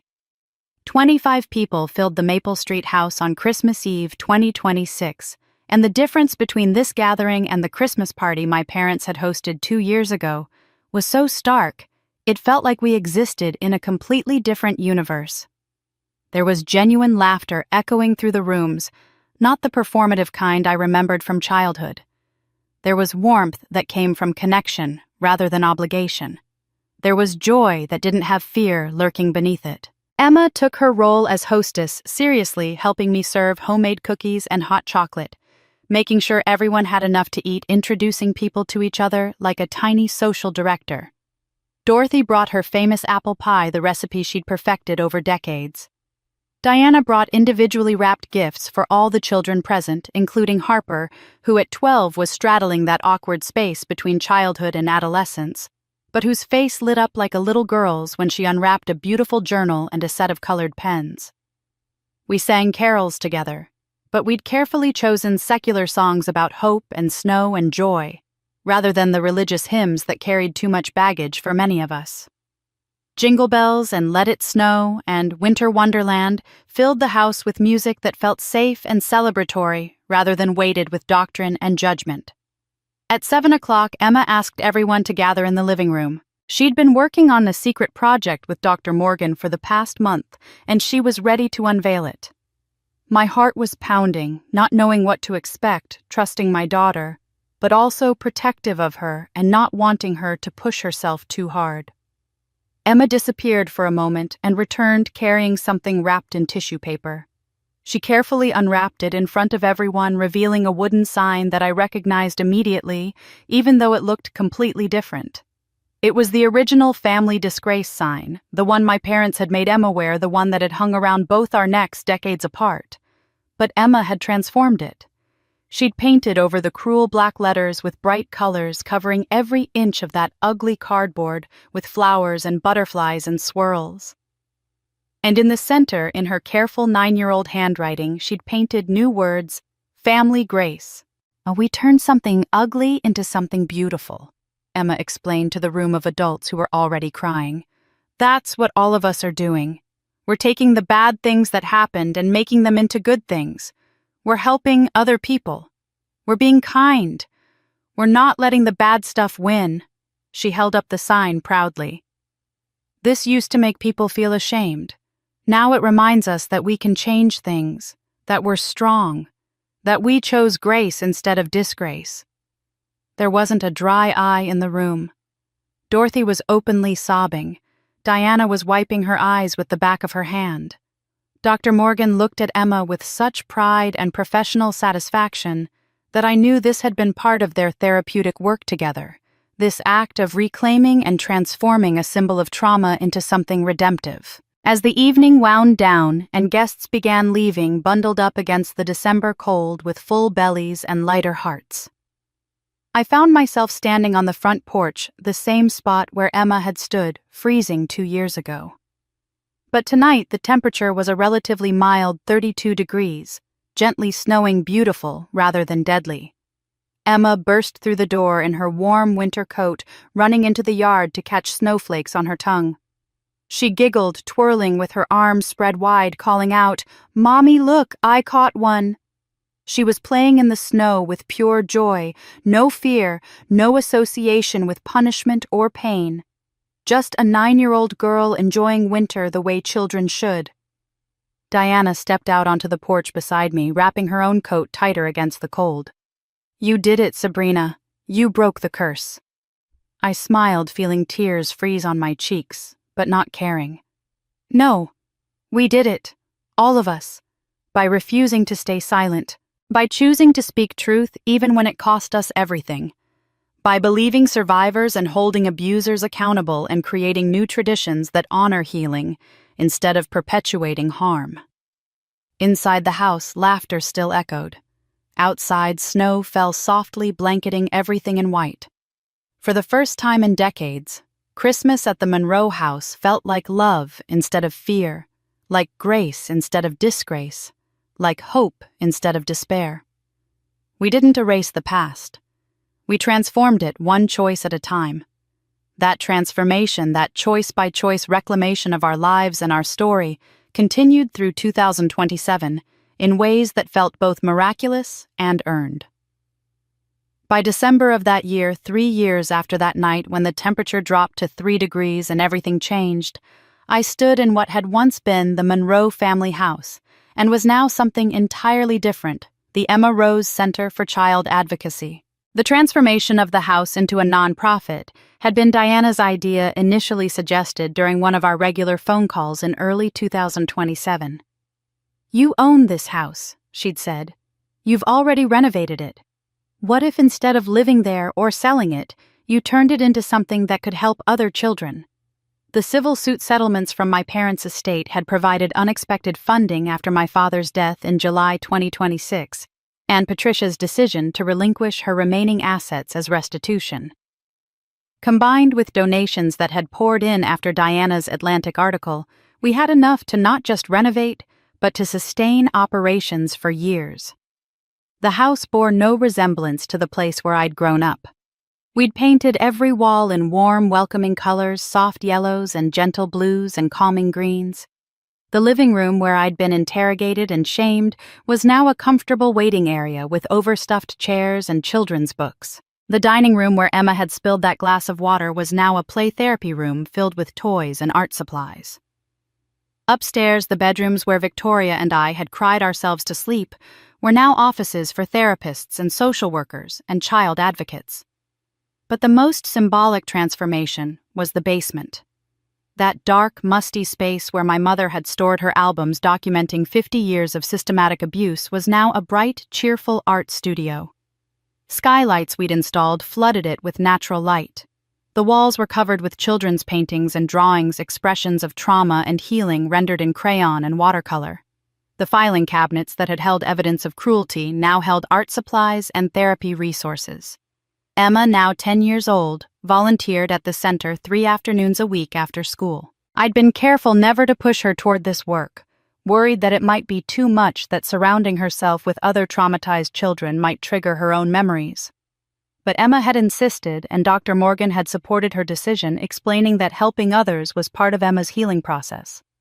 She worked in the reading room, sitting with younger children who'd experienced abuse, reading them stories, showing them that someone who'd been hurt could grow up strong and kind and whole. Watching Emma with those children never failed to move me. She was patient and gentle, laughing with them when they wanted to laugh, sitting quietly with them when they needed silence. She'd become confident and compassionate, living proof that abused children could heal and thrive, that trauma didn't have to define your entire life.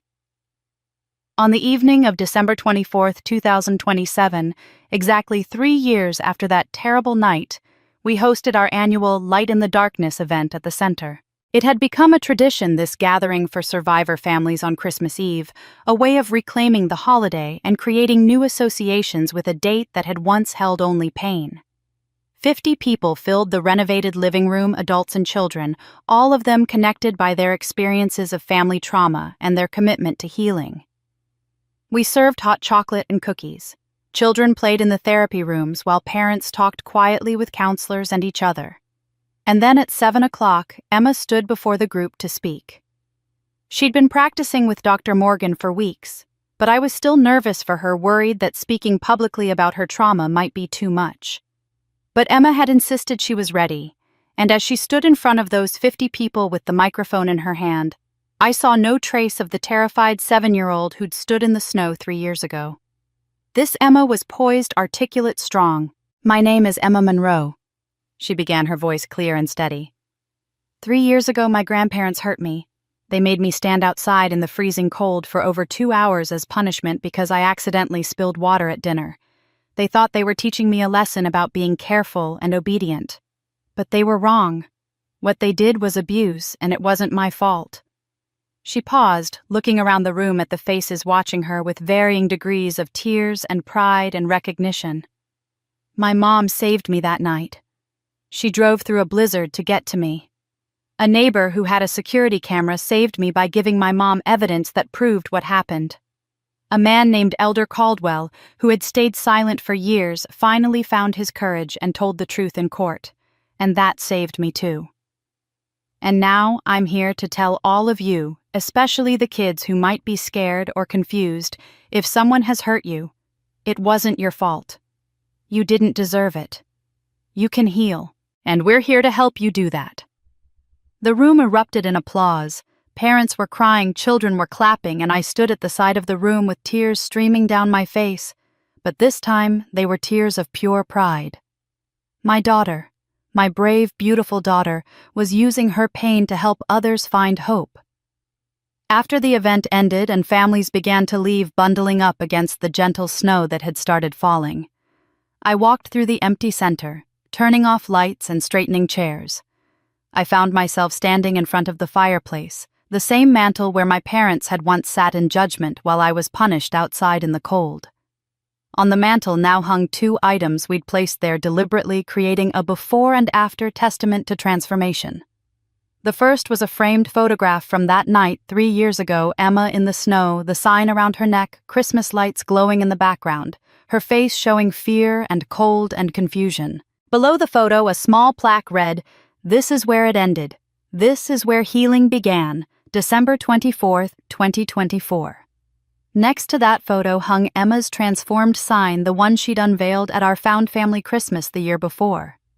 Family Grace, painted in bright colors over the harsh black letters that had once spelled disgrace, surrounded by flowers and stars and hope.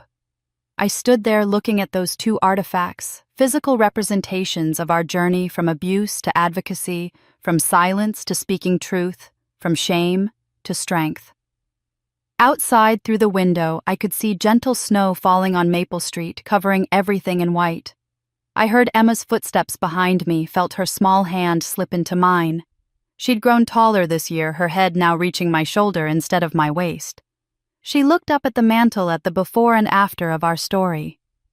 "We turned disgrace into grace, didn't we, Mom?" she asked, her voice filled with understanding beyond her years. I pulled my daughter close, kissed the top of her head, breathing in the scent of her shampoo and the sweetness of her presence. "Yes, baby. We did. We absolutely did." And for the first time in generations, the Monroe house didn't hold darkness and fear and the echoes of children crying. For the first time, this place was filled with light and laughter, and the promise that broken things could be made whole, that damaged children could grow into thriving adults, that cycles of abuse could be shattered by courage and community, and the refusal to accept that cruelty was the same as love. And for the first time, the fire inside didn't burn. It warmed. And that is the story of Sabrina and Emma Monroe, a journey from pain to healing, from silence to speaking out from shame, passed down through generations to the courage that broke those chains. This story is not just about a photo posted on social media on Christmas night, but about the power of truth when it is finally spoken about how one woman chose to protect her child instead of protecting family reputation, and about how an entire community can change when they stop looking the other way.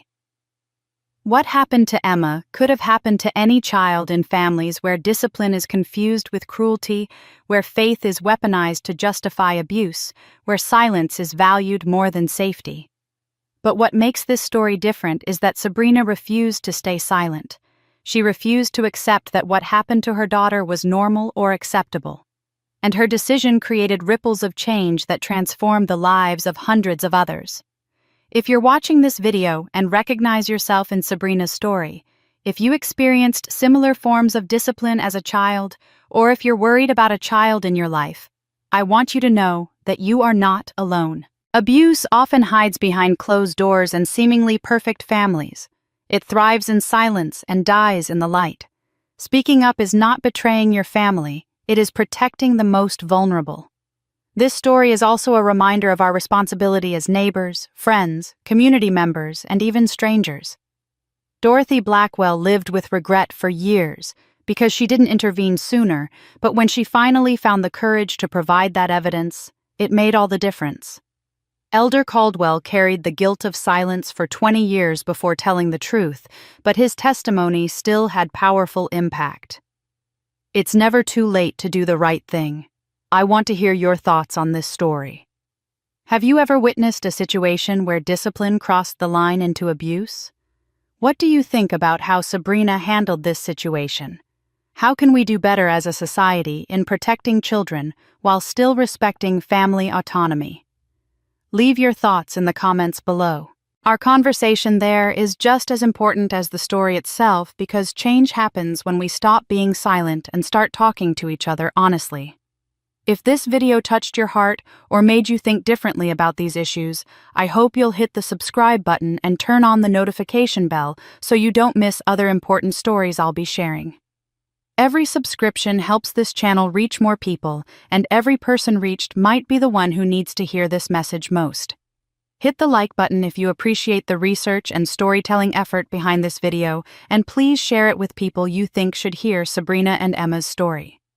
Remember, if you or someone you know is experiencing abuse, there are resources available to help. Don't wait until things become as desperate as that Christmas night. Reach out to a trusted adult, call a child protection hotline, tell someone. Your safety matters more than keeping family secrets. Thank you for taking the time to listen to this story. Take care of yourself and those around you. And remember Emma's words, the words of a 10-year-old child who turned her pain into purpose. If someone has hurt you, it wasn't your fault. You can heal, and there are people ready to help. I'll see you in the next video.